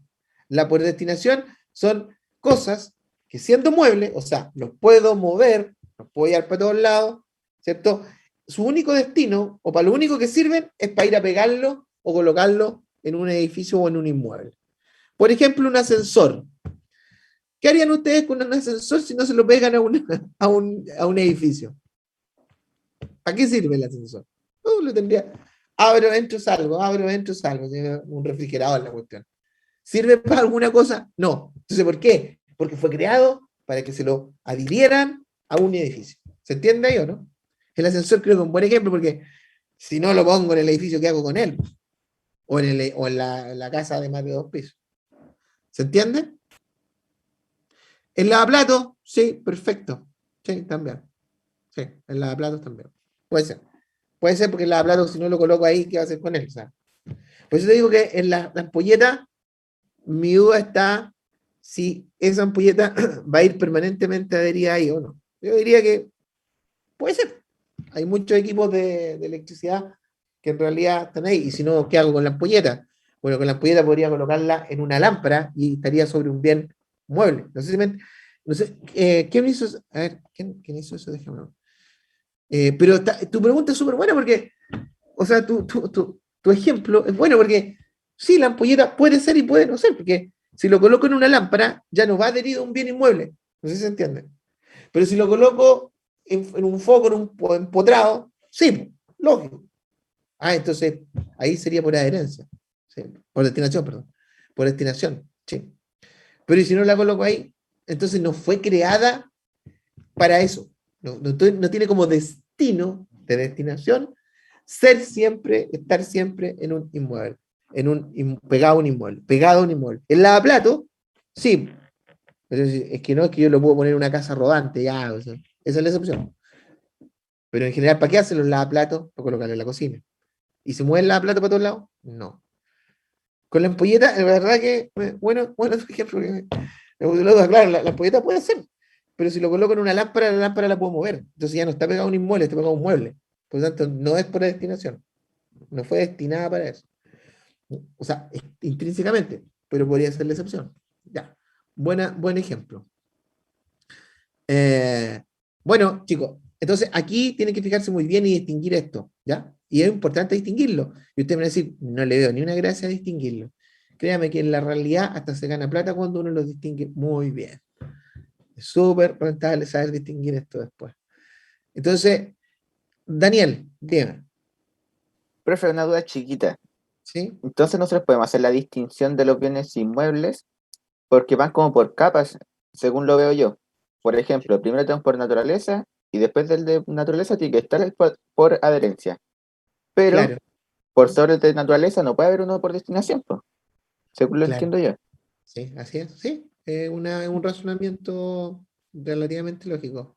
Así es, sí. Ah, Efectivamente es así. Van como en ese orden. Y fíjate que esta distinción es importante después porque tú puedes estar frente a hechos grabados en una parte y no grabados o no grabados y después grabados. Es más, cuando tú vendes una casa, en la factura se descuenta el valor del terreno, porque los inmuebles por naturaleza, cuando son solo terrenos, no pagan IVA. O sea, cuando alguien le dice, si a usted alguien le pregunta, oiga, voy a vender un terreno, ¿cuánto yo voy a pagar? Usted dice, ¿terreno peladito? Sí, no lleva nada. No tiene inmuebles por adherencia ni por destinación. No, no paga nada. No paga nada. Y aquí les voy a hacer una pregunta engañosa, pero que tiene que ver con la definición del Código Civil, por lo tanto no tienen por qué saberlo. Es casi como una adivinanza. Un tractor, que yo vendo un campo y en ese campo tengo un tractor. Ese tractor, ¿qué tipo de mueble es? ¿Qué tipo de bien es?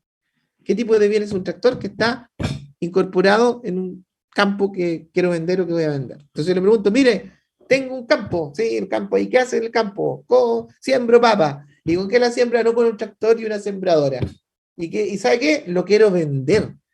Pero quiero saber si voy a pagar IVA cuando venda esto, porque yo sé que los bienes corporales muebles están grabados con IVA. ¿Qué me dirían ustedes?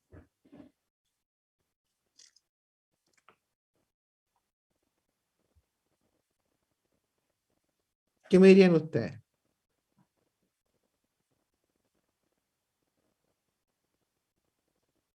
¿Qué inmueble por destinación?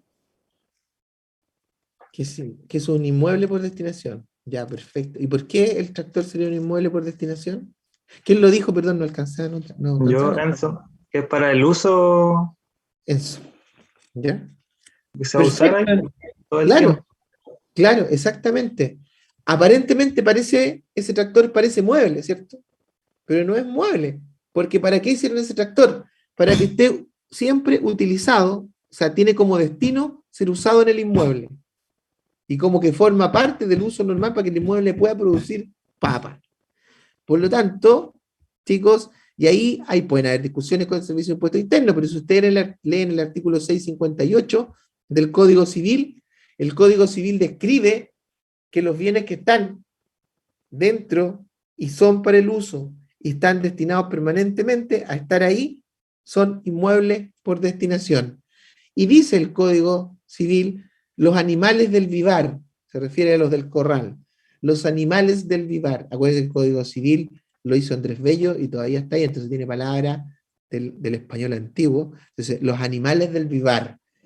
Entonces, los animales del vivar, entonces uno dice, pero si me dijo que eran muebles, ¿cómo? ¿Son muebles o no son muebles? Pues son muebles por sí solos, pero si son parte de una vaquita lechera, ¿para qué está la vaquita lechera? Para que dé leche todos los días.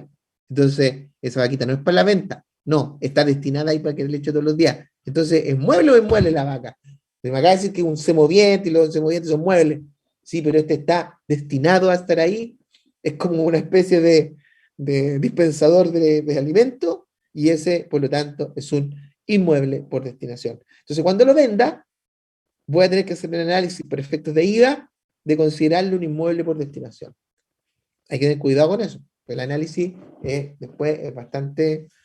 y cuando estamos hablando de que, imagínense que vendo un plantel lechero. Ojo, no es una vaca. Pueden haber muchas lucas involucradas. El plantel lechero lo voy a analizar por otro lado. Ya. Entonces sigamos, porque eso ya es de planificación tributaria. Los bienes incorporales, los derechos reales, los derechos personales, ¿cierto? Los incorporales son los corporales, ojo, tienen forma, se pueden tocar, se pueden percibir, se perciben por los sentidos. Los bienes corporales muebles, como dice el artículo 565 del Código Civil, se pueden percibir por los sentidos. O sea, el celular lo puedo percibir. ¿Por cuál sentido? Lo puedo ver, lo puedo tocar, lo puedo escuchar. Los incorporales no los puedo percibir por los sentidos necesariamente. Es decir, un derecho. Tengo un derecho de herencia. Se murió alguien y yo tengo ese derecho. ¿Por qué? Porque soy hijo. Ese derecho lo puedo tocar, pásenme el derecho de herencia. No se puede, pero es un derecho real. Y recae sobre un bien. El derecho de dominio, el que le dije yo, de poder vender eso. El de usufructo, que es el uso y el goce. El de la hipoteca que tiene un banco respecto de un deudor. Es un derecho. Tengo derecho a, si no me pagas, a ir y tomar este bien y venderlo. Es un derecho real. Derecho real que recae sobre un bien. El usufructo, un derecho de uso y goce. Derecho real que recae sobre un bien raíz. El de herencia puede ser sobre un bien, un terreno, una casa, un auto, qué sé yo. ¿Ya? Y el de dominio, yo puedo haber vendido mi usufructo y solo me quedé con el dominio y ahora lo vendo. ¿Y sobre qué recae eso? Sobre un bien. ¿Ya? Y están los derechos personales, como los mutuos, cuando ya le hago un préstamo a alguien, ¿cierto? Eso es un mutuo, eso es un préstamo. Ese es un derecho personal. No recae sobre un bien, recae sobre el derecho a cobrarle a alguien. ¿Se entiende, no? El de pensión alimenticia, que hoy día con la nueva ley está bien complicado, vino un poco a hacer justicia respecto de los papás que no eran responsables, derechamente una ley que vino a poner los puntos sobre la I. Entonces, y ese derecho que tiene el hijo respecto del padre, no es un bien, es un bien, sí, se lo va a pagar en plata, pero no es un bien, es el derecho a exigirle, págame la pensión alimenticia. Y el arriendo también, pues. Yo tengo un contrato de arriendo, tengo un derecho a usar ese bien, pero eso no es a usar ese bien, lo puedo vender. Tómate, te cedo mi derecho, tú eres ahora el arrendatario. No estoy cediendo el bien, estoy cediendo el derecho a seguir usando ese bien. No es como el usufructo que recae sobre el bien. El que arrienda, el que tiene el contrato de arriendo, tiene el derecho a usarlo, pero no es de él. Se lo está pagando a otro, pero ese contrato de arriendo se lo paso a otro. Entonces tenemos, ojo, derechos incorporales, y dentro de eso están los derechos reales y los personales. Los personales nunca están grabados con IVA. Los derechos personales podrían estar grabados con IVA, falso, absolutamente falso. Si yo vendo acciones, miren qué importante esto, todos los días hay un mercado accionario súper importante. Si yo vendo acciones en la bolsa, ¿pago IVA? No, ¿por qué? Porque las acciones que son derechos personales, no reales. ¿Sobre qué recaen? ¿Sobre la planta? No, son respecto de una cuota de patrimonio, derecho personal. Entonces los derechos personales no IVA, derechos reales IVA sí. ¿Cuándo? Escúcheme bien, no sé si lo van a notar. Los derechos reales están grabados cuando se transfieren y cuando estos recaen sobre bienes corporales, muebles o inmuebles. Solo ahí. Si el derecho real recae sobre un bien corporal mueble o inmueble, construido, ¿cierto? Y lo cedo, en ese caso, cuando lo cedo, lo transfiero, lo vendo, cuando lo cedo, lo transfiero, lo vendo, como quieran decirle, ahí IVA. Cuando se constituye, no. Cuando constituyo este derecho, no. Pero cuando se transfiere, sí, ahí IVA. Esta parte es la parte más compleja después en la IRL. Dominio, herencia, usufructo o hipoteca. Los derechos reales son los que se tienen, entonces, para resumirlo, los derechos reales son los que se tienen sobre una determinada cosa.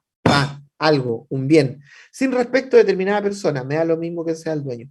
Derechos reales, ¿cierto? También como lo explicita el Código Civil, son aquellos que se tienen respecto de una determinada cosa, de un determinado bien, sin respecto a determinada persona.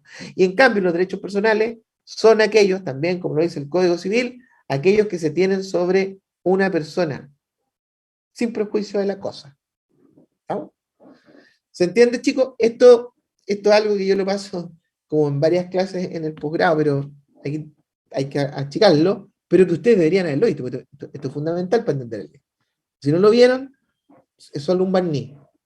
Les recomiendo a los que vayan a seguir por la senda de lo tributario que después se compren el Código Civil. ¿Ya? Entonces, luego, la transferencia debe ser efectuada por un vendedor, ya lo vimos, y hay que considerar la naturaleza, la cantidad, la frecuencia, el ánimo que está relacionado con la naturaleza. Esta calificación es a juicio del director, no obstante, nace de cada contribuyente cuando dice, voy a hacer inicio de actividades de qué, de vendedor de cosas, de algo, lo que sea. Artículo 4 del Decreto Supremo 345. ¿Ya? Y, ¿estamos claros, chicos? ¿Dudas con el hecho grado básico de venta? Esto fue como un full de rápido, pero lo lamento, pero yo entiendo que ustedes deberían haber visto esto antes. Así que, pero igual lo estoy repasando. Chicos, ¿dudas sobre el hecho grado básico de ventas? Miren, si tienen dudas después, igual me las pueden hacer. Yo no les digo que soy el más experto, pero sé algo de esto, así que no tengo problema en que hagan las preguntas que quieran. Especialmente, dado que sus preguntas son bastante buenas y sus aportes también son bastante buenos los que las hacen. Así que, sin problema. Así que, vámonos al hecho grado básico de servicio. El hecho grado básico de servicios también está en el artículo 2, está en el inciso primero del artículo 8, porque si ustedes leen el artículo 8 de la ley del IVA, van a ver que dice, los hechos grabados, ¿cierto? Son la venta y los servicios. Y uno dice, ¿y dónde están los servicios? En el artículo 2. Entonces, remite el inciso primero del artículo 8 directamente al artículo 2. Entonces, en el artículo 2, ¿qué dice? Dice, ¿qué es un servicio? Y dice que un servicio es la acción o prestación, aquí ya no tenemos metido los bienes, fíjense, por servicio es la acción o prestación que una persona realiza para otra, o sea, acción o prestación, lo que expliqué al inicio, que es lo que primero que hay que distinguir. Entonces, una persona realiza para otra y por la cual percibe algo, un interés, una prima, una comisión, como sea, recibe un pago, alguna forma de remuneración, ¿ya? Pero estos servicios, o estas prestaciones, o estas acciones, siempre tienen que provenir o estar comprendidas en el número 3 y 4 del artículo 20 de la ley de la renta, ¿ya?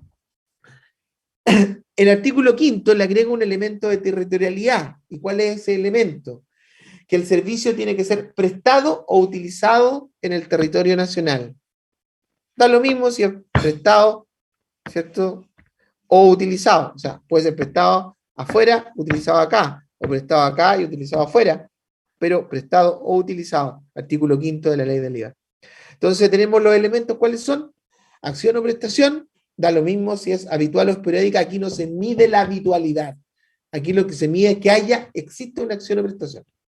No importa si hay habitualidad. Una vez nomás. ¿Hay hecho grabado? Sí. Aunque sea una vez, sí, hecho grabado. Solo basta con que haya una prestación. Que hay un pago. Y este pago se puede denominar interés, prima, comisión, cualquier forma, cualquier nombre que le demos a la remuneración, es un pago. Los servicios prestados tienen que estar en 3 y 4, tercer elemento, y además tienen que ser prestados o utilizados en Chile, elemento que agrega el artículo 5 de la ley del IVA. ¿Ya? Entonces, chicos, de aquí, ¿qué es lo que podría no entenderse? El concepto de acción y prestación se entiende, ¿cierto? Que sea habitual o esporádica, le quitamos este elemento que le habíamos colocado al hecho grabado de las ventas de la habitualidad. O sea, no necesita ser habitual, no. Puede ser una vez, sí, una vez basta. Tiene que haber pago, ¿se entiende, cierto? Que los servicios deben ser prestados utilizados en Chile también se entiende. ¿Sí o no? ¿Sí? ¿Hay duda? Díganme. No. Y el tercer elemento, que lo que va al último, es que estos servicios tienen que estar en las actividades comprendidas en el número 3 y número 4 del artículo 20 de la ley de la renta. O sea, este número 2 del artículo 2 de la ley del IVA nos remite ¿cierto? Porque todos estos elementos están en el número 2, excepto el último que está en el número 5, nos remite el artículo 20 de la ley de la renta y nos dice, mire, estas acciones o prestaciones tienen que estar en el 3 y 4. Ah, entonces tenemos que ir a ver qué dice el 3 y 4. Bueno, el 3 y 4, el 3 habla de la renta de la industria, el comercio, la minería, la actividad extractiva y varias actividades más, donde está la radio, la televisión, qué sé yo, todo todo lo que tiene que ver con proceso de datos. Entonces uno tiene que mirar, a ver, ¿este servicio es de la renta de la industria? Sí, es un servicio del comercio, sí. Bueno, ¿y cuáles son las rentas de la industria? ¿Y cuáles son las rentas del comercio? Chicos, esto lo tienen que haber visto en IBE y renta, pero igual les voy a preguntar. ¿Cuáles son las rentas del comercio? ¿Dónde están las rentas del comercio? Porque ustedes me podrían inventar cualquier cosa que es comercio. Por ejemplo, un agricultor le dice, mire, yo tengo un tractor. Sí, oh, qué bueno. Yo quiero sembrar papa. Entonces necesito arar. No sé si saben lo que es arar, pero romper la tierra para después echarlo o preparar la tierra ya, o nivelar, lo que sea. Entonces, quiero arar y no tengo tractor. ¿Me podría usted arar la tierra y yo le pago por eso? Ah, entonces, ¿frente a qué estamos en eso? ¿Hay una acción? Sí, pues. Uno va a preparar la tierra con su tractor, ¿cierto? Y el otro le paga, sí. Oh, perfecto, ¿cierto? Entonces, ¿qué hay? ¿Hay una acción o prestación? Sí, por parte de uno para el otro. Le va a arar o le va a arreglar la tierra. Es esporádico, da lo mismo, lo hizo una vez, da lo mismo, esto no requiere habitualidad. ¿Está en el territorio nacional? Sí, obvio.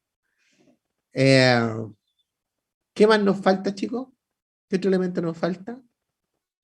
Hay pago, sí, hay pago también. Hay un pago, una remuneración. ¿Qué nos falta? ¿Qué elemento nos falta analizar? Es si está en el 3 y el 4. ¿Y estará en el 3 y el 4? ¿Alguien me puede decir?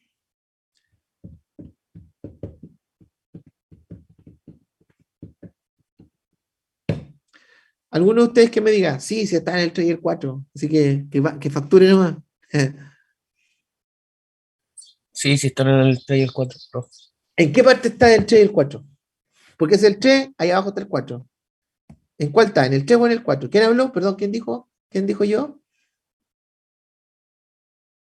Yo, profe, José. José, y ya, ¿y en qué parte del 3 está o en qué parte del 4? Porque en el 4, déjame ver el 4. En el 4 no lo veo. no, No, está ahí en el está. 3. Ahí está. ¿Y en qué parte del 3 está?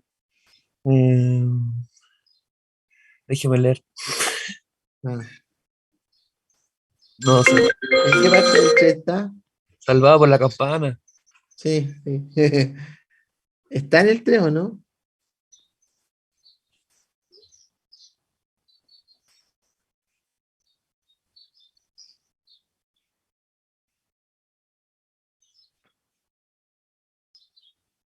Em,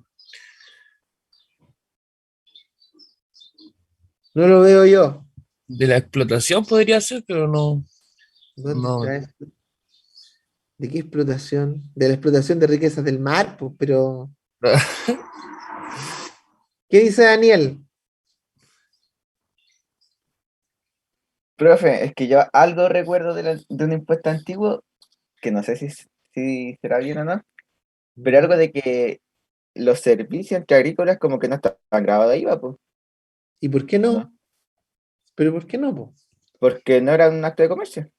Ah, porque no es un acto de comercio. O sea, usted dice, si analizamos el 3, no es de la industria, porque la industria requiere armar cosas, colocarle parte y un producto que sale, ¿cierto?, con un factor primario, transformarlo en uno que se pueda utilizar. No es de la industria, porque lo que hacer es un servicio y la renta de la industria normalmente, ¿a qué se refieren? A cosas que le dan valor agregado en la cadena de valor a un producto. O sea, tomo una papa y la transformo en chip. Tomo un árbol y lo transformo en madera o en un producto. Ah, no es de la industria. Está clarito que no es de la industria. Y del comercio, chuata, me está diciendo, Daniel, ¿cierto? Que no es del Sí. comercio. ¿Y por qué no es del comercio? ¿Y qué es del comercio entonces, Daniel?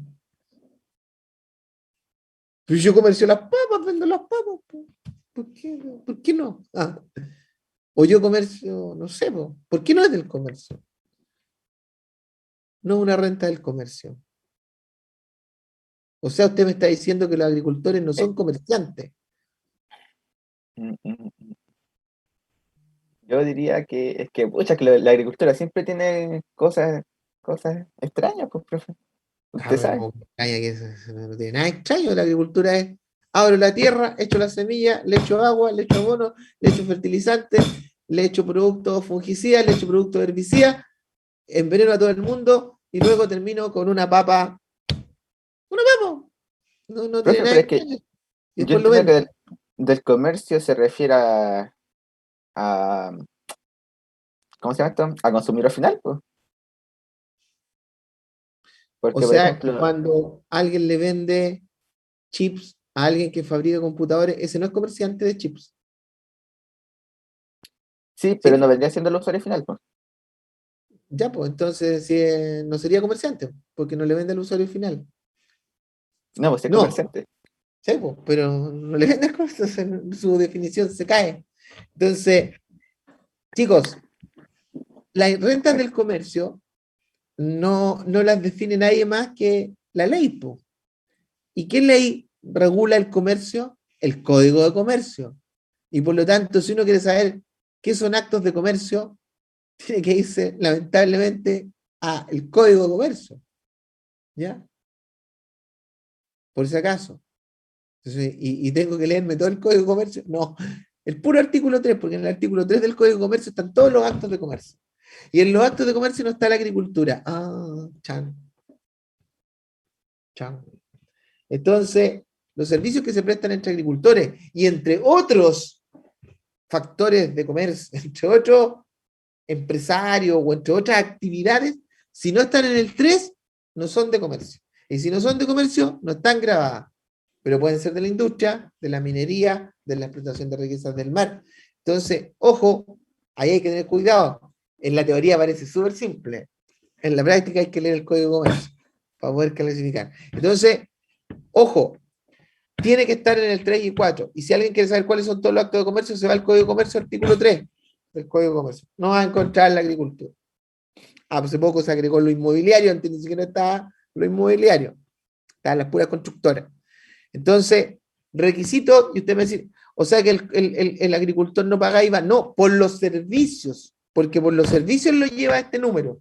Pero por la venta de las papas, ¿paga IVA o no? Sí, pues. Sí, porque hay una convención, sí, acuerda con el de La Vega, oye, te voy a vender papas. Ok, convención. Y te las dejo ahí, son tuyas. Traslado del dominio, te las entregué, ahora son tuyas. A título oneroso, tú me pagas, yo te entrego las papas. Beneficio a ambos. En el territorio nacional, sí, en La Vega y a la entrada de Santiago. Eh, ¿Qué más? ¿Qué otro elemento nos faltaba ahí? Que sea hecho por un vendedor. Sí, pues me dedico habitualmente. Y no es comerciante, no, pero es comerciante para efectos del hecho grabado de servicio. Acá estamos en hecho grabado. Son otros los elementos. ¿Para qué sembré las papas? Para venderlas. Ah, tenía ánimos y ya tenía inicio de actividad. O sea, son dos cosas totalmente diferentes. Para los servicios se tiene que evaluar esta condición del 3 y el 4, que hace pocos semanas atrás había un proyecto para eliminar esto y que todo estuviese grabado con IVA, todos los servicios, sin esta restricción del 3 y el 4. ¿Ya? Entonces, cuando uno va a auditar IVA o va a hacer due diligence de impuestos, uno tiene que lamentablemente ver esto, porque puede que hayan servicios que no estén grabados, y olvídense, chicos, de la escoba que queda cuando no se da cuenta alguien de esto, porque imagínense que pagó durante años IVA, o que no lo pagó y que tiene todo junto. Entonces le dice, oye, entonces tienes crédito de utilización común del artículo 23. Tan, separa las sociedades, divide. Entonces, es súper importante. Después, si no se mete uno al tema tributario, un saludo a la bandera, pero bueno. Entonces, ya dijimos que los 4 requisitos, ¿cierto? Son más simples en el hecho grado básico de servicio. Y mi intención es que les quede claro que hay 2 tipos de hechos grabados, que el primero, que es de ventas, tiene unos requisitos que están en el número 2, en el artículo 2, número 1 de la ley del IVA, y el de los servicios está en el artículo 2, número 2 de la ley del IVA, y que se complementan con el 4, 5 y 8 y 10 para efecto del artículo 10 de la ley del IVA establece la calidad de vendedor, o sea, tiene que ser hecho por un vendedor. Entonces, vuelve a machacar que el hecho grabado es con un vendedor. Y ahí junta todos estos argumentos o elementos copulativos de la circunscripción del hecho grabado. Entonces, eso es lo que he dicho hoy día más o menos en la clase. ¿Ya? ¿Dudas de esto? Ojo que esto es la última parte del cuarto elemento. Si ustedes se fijan, la gracia que tiene este análisis del IVA, a diferencia de la renta, es que aquí con que uno tenga, en un hecho grabado son 5 elementos, el otro son 4. O sea, necesito las dos manos para cachar que tiene 9 elementos los dos. O sea, por último me lo aprendo. 1, o sea, convención para transferir el título. 2, oneroso. 3, territorio. 4, en cualquier orden. 4, vendedor, ¿cierto? 5, viene con el mueble, o al revés, viene con el mueble, oneroso, vendedor, etc. Y el otro son 4 nomás, po. Más simple. Acción o prestación, no importa la habitualidad, de una remuneración, ¿cierto? Pagado, utilizado en el territorio nacional, usado o prestado en el territorio nacional, da lo mismo, y que estén entre 4 artículos de la regla. Entonces son 4 cosas que hay que comprender para uno y 5 para el otro. La nada respecto a lo que de alguna manera tener presente siempre en el tema de la renta. Pero eso es lo que tengo que tener claro. ¿Sí se entiende? ¿Hay dudas, chicos?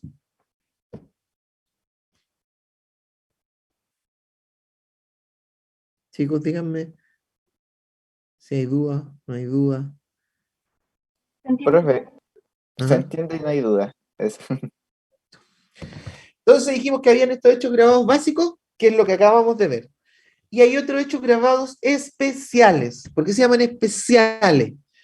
Estos hechos grabados especiales se llaman especiales porque le falta algún requisito de los elementos que tienen los básicos. ¿Ya? Entonces, como les faltan, el legislador dijo, pero igual Estado tiene que estar grabado con IVA.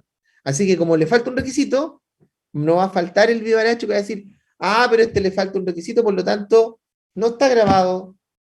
Entonces digo, para que estén grabados en forma especial, yo los voy a grabar y los voy a colocar en un artículo de la ley, el 8. Entonces, en el 8, la ley incorpora algunos hechos económicos o jurídicos a los cuales le falta un elemento para ser hecho grabado, pero que la ley igual los quiere dejar grabados. ¿Ya? Por eso se llaman especiales. ¿Y cuáles son? Bueno, son taxativos y enumerados en la ley del IVA, en el artículo 8, y van desde la letra A a la G, H, I. ¿Ya? Entonces, ¿y cuáles son? Y aquí, pónganme atención. Yo simplemente los voy a leer, ¿ya? A lo mejor algún comentario, pero esto lo van a tener que ver ustedes, leer la ley en el artículo 8, solo ese artículo para esta ocasión y los otros que les dije en realidad. Porque en la próxima clase vamos a hacer un pequeño quiz al inicio o después de unos minutos, ¿ya? Que en realidad venía hecho ahora, lo tenía ahora, pero de volado, pensé que esta parte la habíamos visto. Entonces, como no la vimos, no hay quiz ahora, porque nunca les dije, porque no habíamos visto esta materia. Andaba perdido con el curso. Ya. Pero se los voy a nombrar, pero ustedes lean el artículo 8, una leída, basta con una leída 2 o 2 para responder el quiz, que es bastante simple, y que es parte de lo que yo voy a colocar como nota por medio de los talleres y todo. Ya. Entonces tenemos que dentro de estos hechos grabados especiales, porque los incorporó el legislador, están las importaciones. ¿Ya? Entonces, la ley dice, en la letra A del artículo 8, dice, estarán grabadas, ¿cierto? Así parte el título del 8, dice, estarán grabadas aparte de las ventas y los servicios, las siguientes, y las importaciones, sean habituales o no. Entonces, nos damos cuenta inmediatamente por qué incorpora las importaciones el legislador, porque dice, claro, las importaciones puede ser una sola, pero me importa 2 millones de motos. Entonces, claro, no es habitual, ¿cierto? Y este negocio no quedó grabado con IVA porque afuera a lo mejor le cobraron por esa tributación de otro país.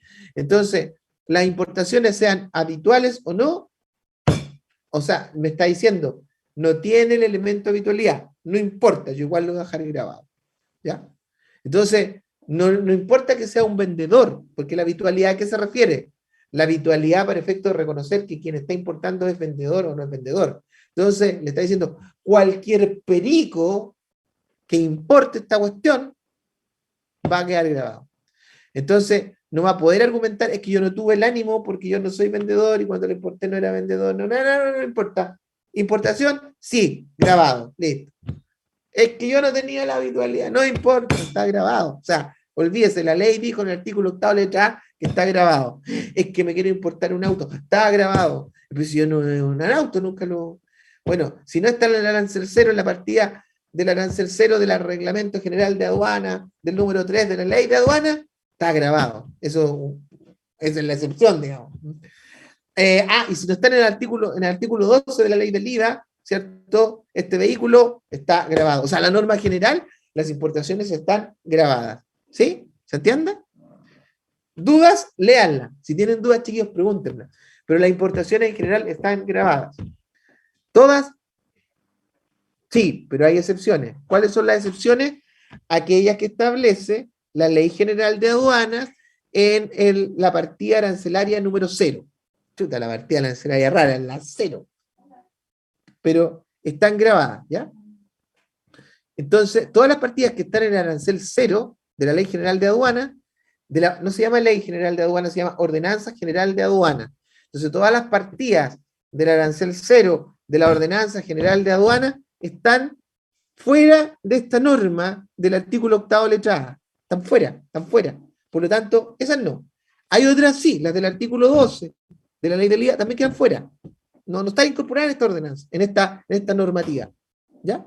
Entonces, ahí lo importante es saber que la importación en general está grabada con excepciones. Raras las excepciones, pero están. Aporte de sociedades, chicos. ¿Qué aporte de sociedades? ¿A qué se refiere con aporte de sociedades? Bueno, imagínense que yo vendo las papas, no sé, pues Daniel vende cebolla y no sé, pues, y Javiera vende plátano. Entonces, oye, ¿por qué no nos unimos y hacemos una sociedad comercializadora y en esta sociedad vendemos todo esto? ¿Y qué aportáis tú? No tengo plata. Aportemos todos nuestros bienes al inicio y de ahí los vendemos y hacemos la luz. Entonces, estos aportes, chicos, van a quedar grabados a sociedades, ya sea con ocasión de su constitución, modificación o ampliación, así es la ley, ¿cierto? Cuando el que lo haga es un vendedor, o sea, yo soy vendedor de plátano, sí, entonces está grabado.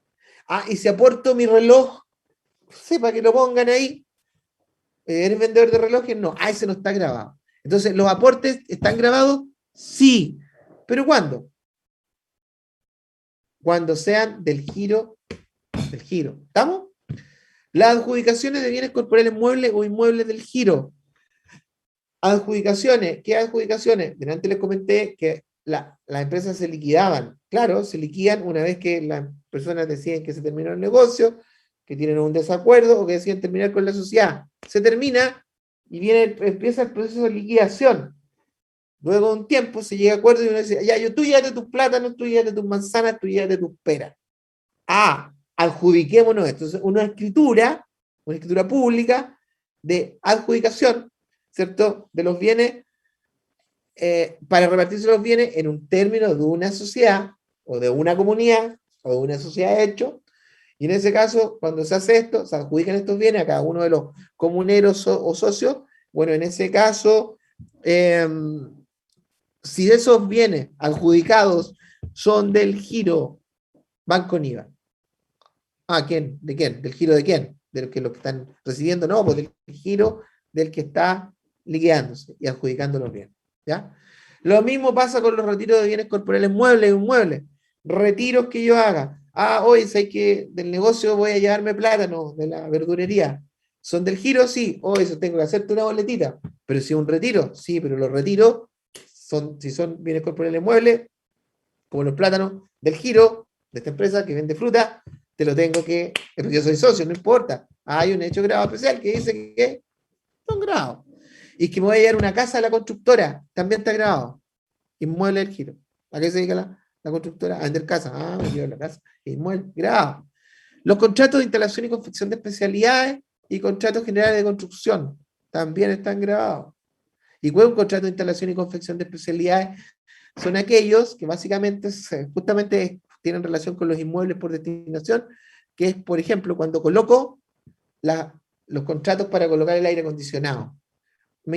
Yo a una empresa le contrato la construcción del edificio, a otra que me coloque el aire acondicionado, a otra que me haga la piscina, a otra que me haga los techos de estacionamiento. Entonces, tengo un contrato general de construcción por el edificio y tengo otros contratos de instalación de aire acondicionado o algunas confecciones de especialidades como una caldera.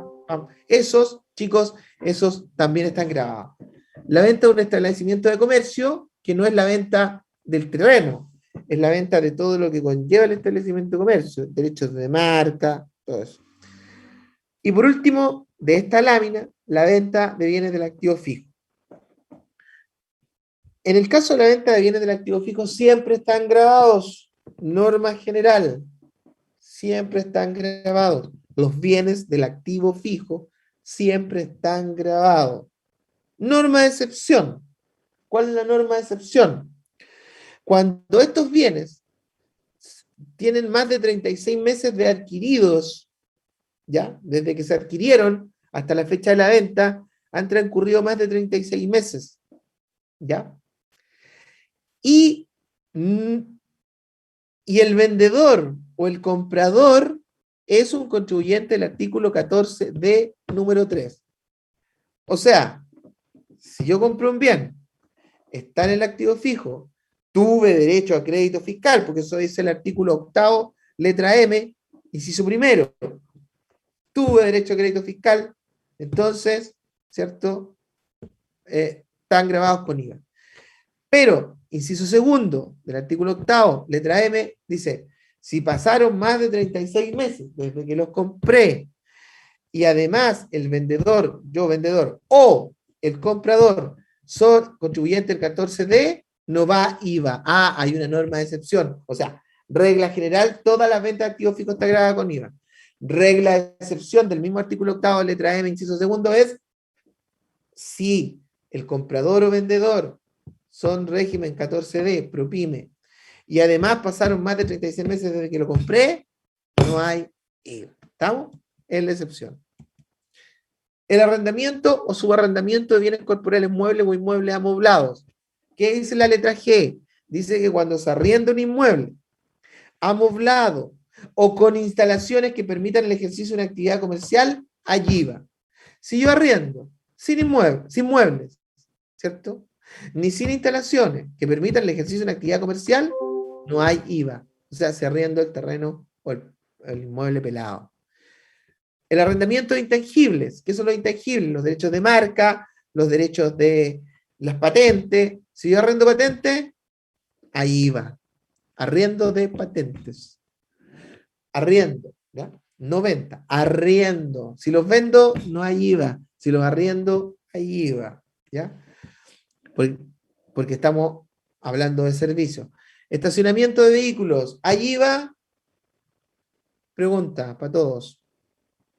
Sí, sí hay IVA, pero solo cuando estos estacionamientos sean lugares destinados a estacionamiento, o sea, tengan entrada, tengan control, tengan demarcación, o sea, puede que no tengan no tengan barrera, pero tengan demarcación, o sea, tengan para el auto, para el otro auto, para el otro auto. O sea, cuando se construyeron para eso, o cuando se arreglaron para eso, o cuando se acondicionaron para eso, o sea, para eso me refiero, para estacionamiento, y se presta este servicio, o sea, yo entro, se estaciona, entonces ese servicio de estacionamiento sí o sí está grabado con IVA, ¿ya? No en el caso de un edificio, que son para los propietarios o para las visitas, ahí no está grabado con IVA, no está hecho para una actividad comercial, ¿ya? Las primas de seguro, que no es tan relevante, casi no hay. Y los servicios, sí, hay seguro hay harto, pero no es un hecho grave que se analice tanto. Y los servicios remunerados realizados por prestadores con domicilio o residencia en el extranjero, le hace Netflix, Amazon, HBO Max, o sea, lo que pagamos nosotros, o todas las apps por las que pago hoy día, que me las vende un servicio, me presta un servicio, no sé, pues de GPS, Google Maps, y ese Google Maps está ubicado, no sé dónde está Google, parece que está en Silicon Valley, pero está fuera de Chile. Entonces, está fuera de Chile y por lo tanto yo le estoy pagando un servicio a un tipo que está fuera de Chile, hay IVA. ¿Ya? Entonces, esto es nuevo, la 21.210, la ley 21.210, incorporó la letra N, ¿ya? Por si acaso. ¿Ya? Entonces, pero eso lo vamos a dejar para un poco para que lo vean ustedes, ¿cierto? Y que aprovechen de preparar sus preguntas si es que tienen, y si no, vamos a repasar con un quiz, ¿cierto? El hecho grabado a la próxima clase. Y vamos a terminar la próxima clase con los hechos no grabados, el débito fiscal y el crédito fiscal. Chicos, ¿dudas?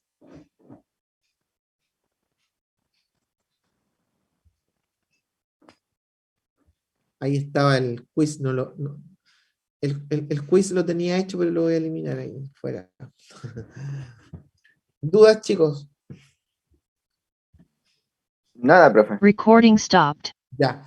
Entonces, si tienen dudas del artículo 8, que les dejé como más como tarea a ustedes, lo repasen, no sé si de la materia que les pasaron cuando dieron IVA, pero si tienen dudas, me las preguntan. Yo no tengo problema en responderlas, como digo, no soy el más experto, pero sí creo que de esta parte he trabajado harto en el tema, hago clases hace hartos años de impuestos indirectos en posgrado, así que creo que puedo responder las preguntas que me hagan. Así que mándenmela, si no, va a ser un quiz muy simple, muy simple. Es más que nada para reforzar esta parte que me parece muy importante para después no seguirla tocando. Y para poder adentrarme en cosas más de ejemplo, ejercicio de una auditoría. Que en algún momento alguien, no sé si fue de esta sección, me preguntó que yo le había dicho algo de la hoja de trabajo, si la íbamos a ocupar en algún momento. Bueno, cuando hagamos un trabajo, un ejercicio de IVA, ahí vamos a ocupar la hoja de trabajo. ¿Ya? Nos vemos entonces, que tengan un buen término del día y también buena semana. Profe, Nos vemos. Sí, sí, ¿me voy a quedar un poquito con usted a hablar una cosita? claro, Oh, sí, sí. gracias. Chao, profe. Cuídese. Chao, que estén bien.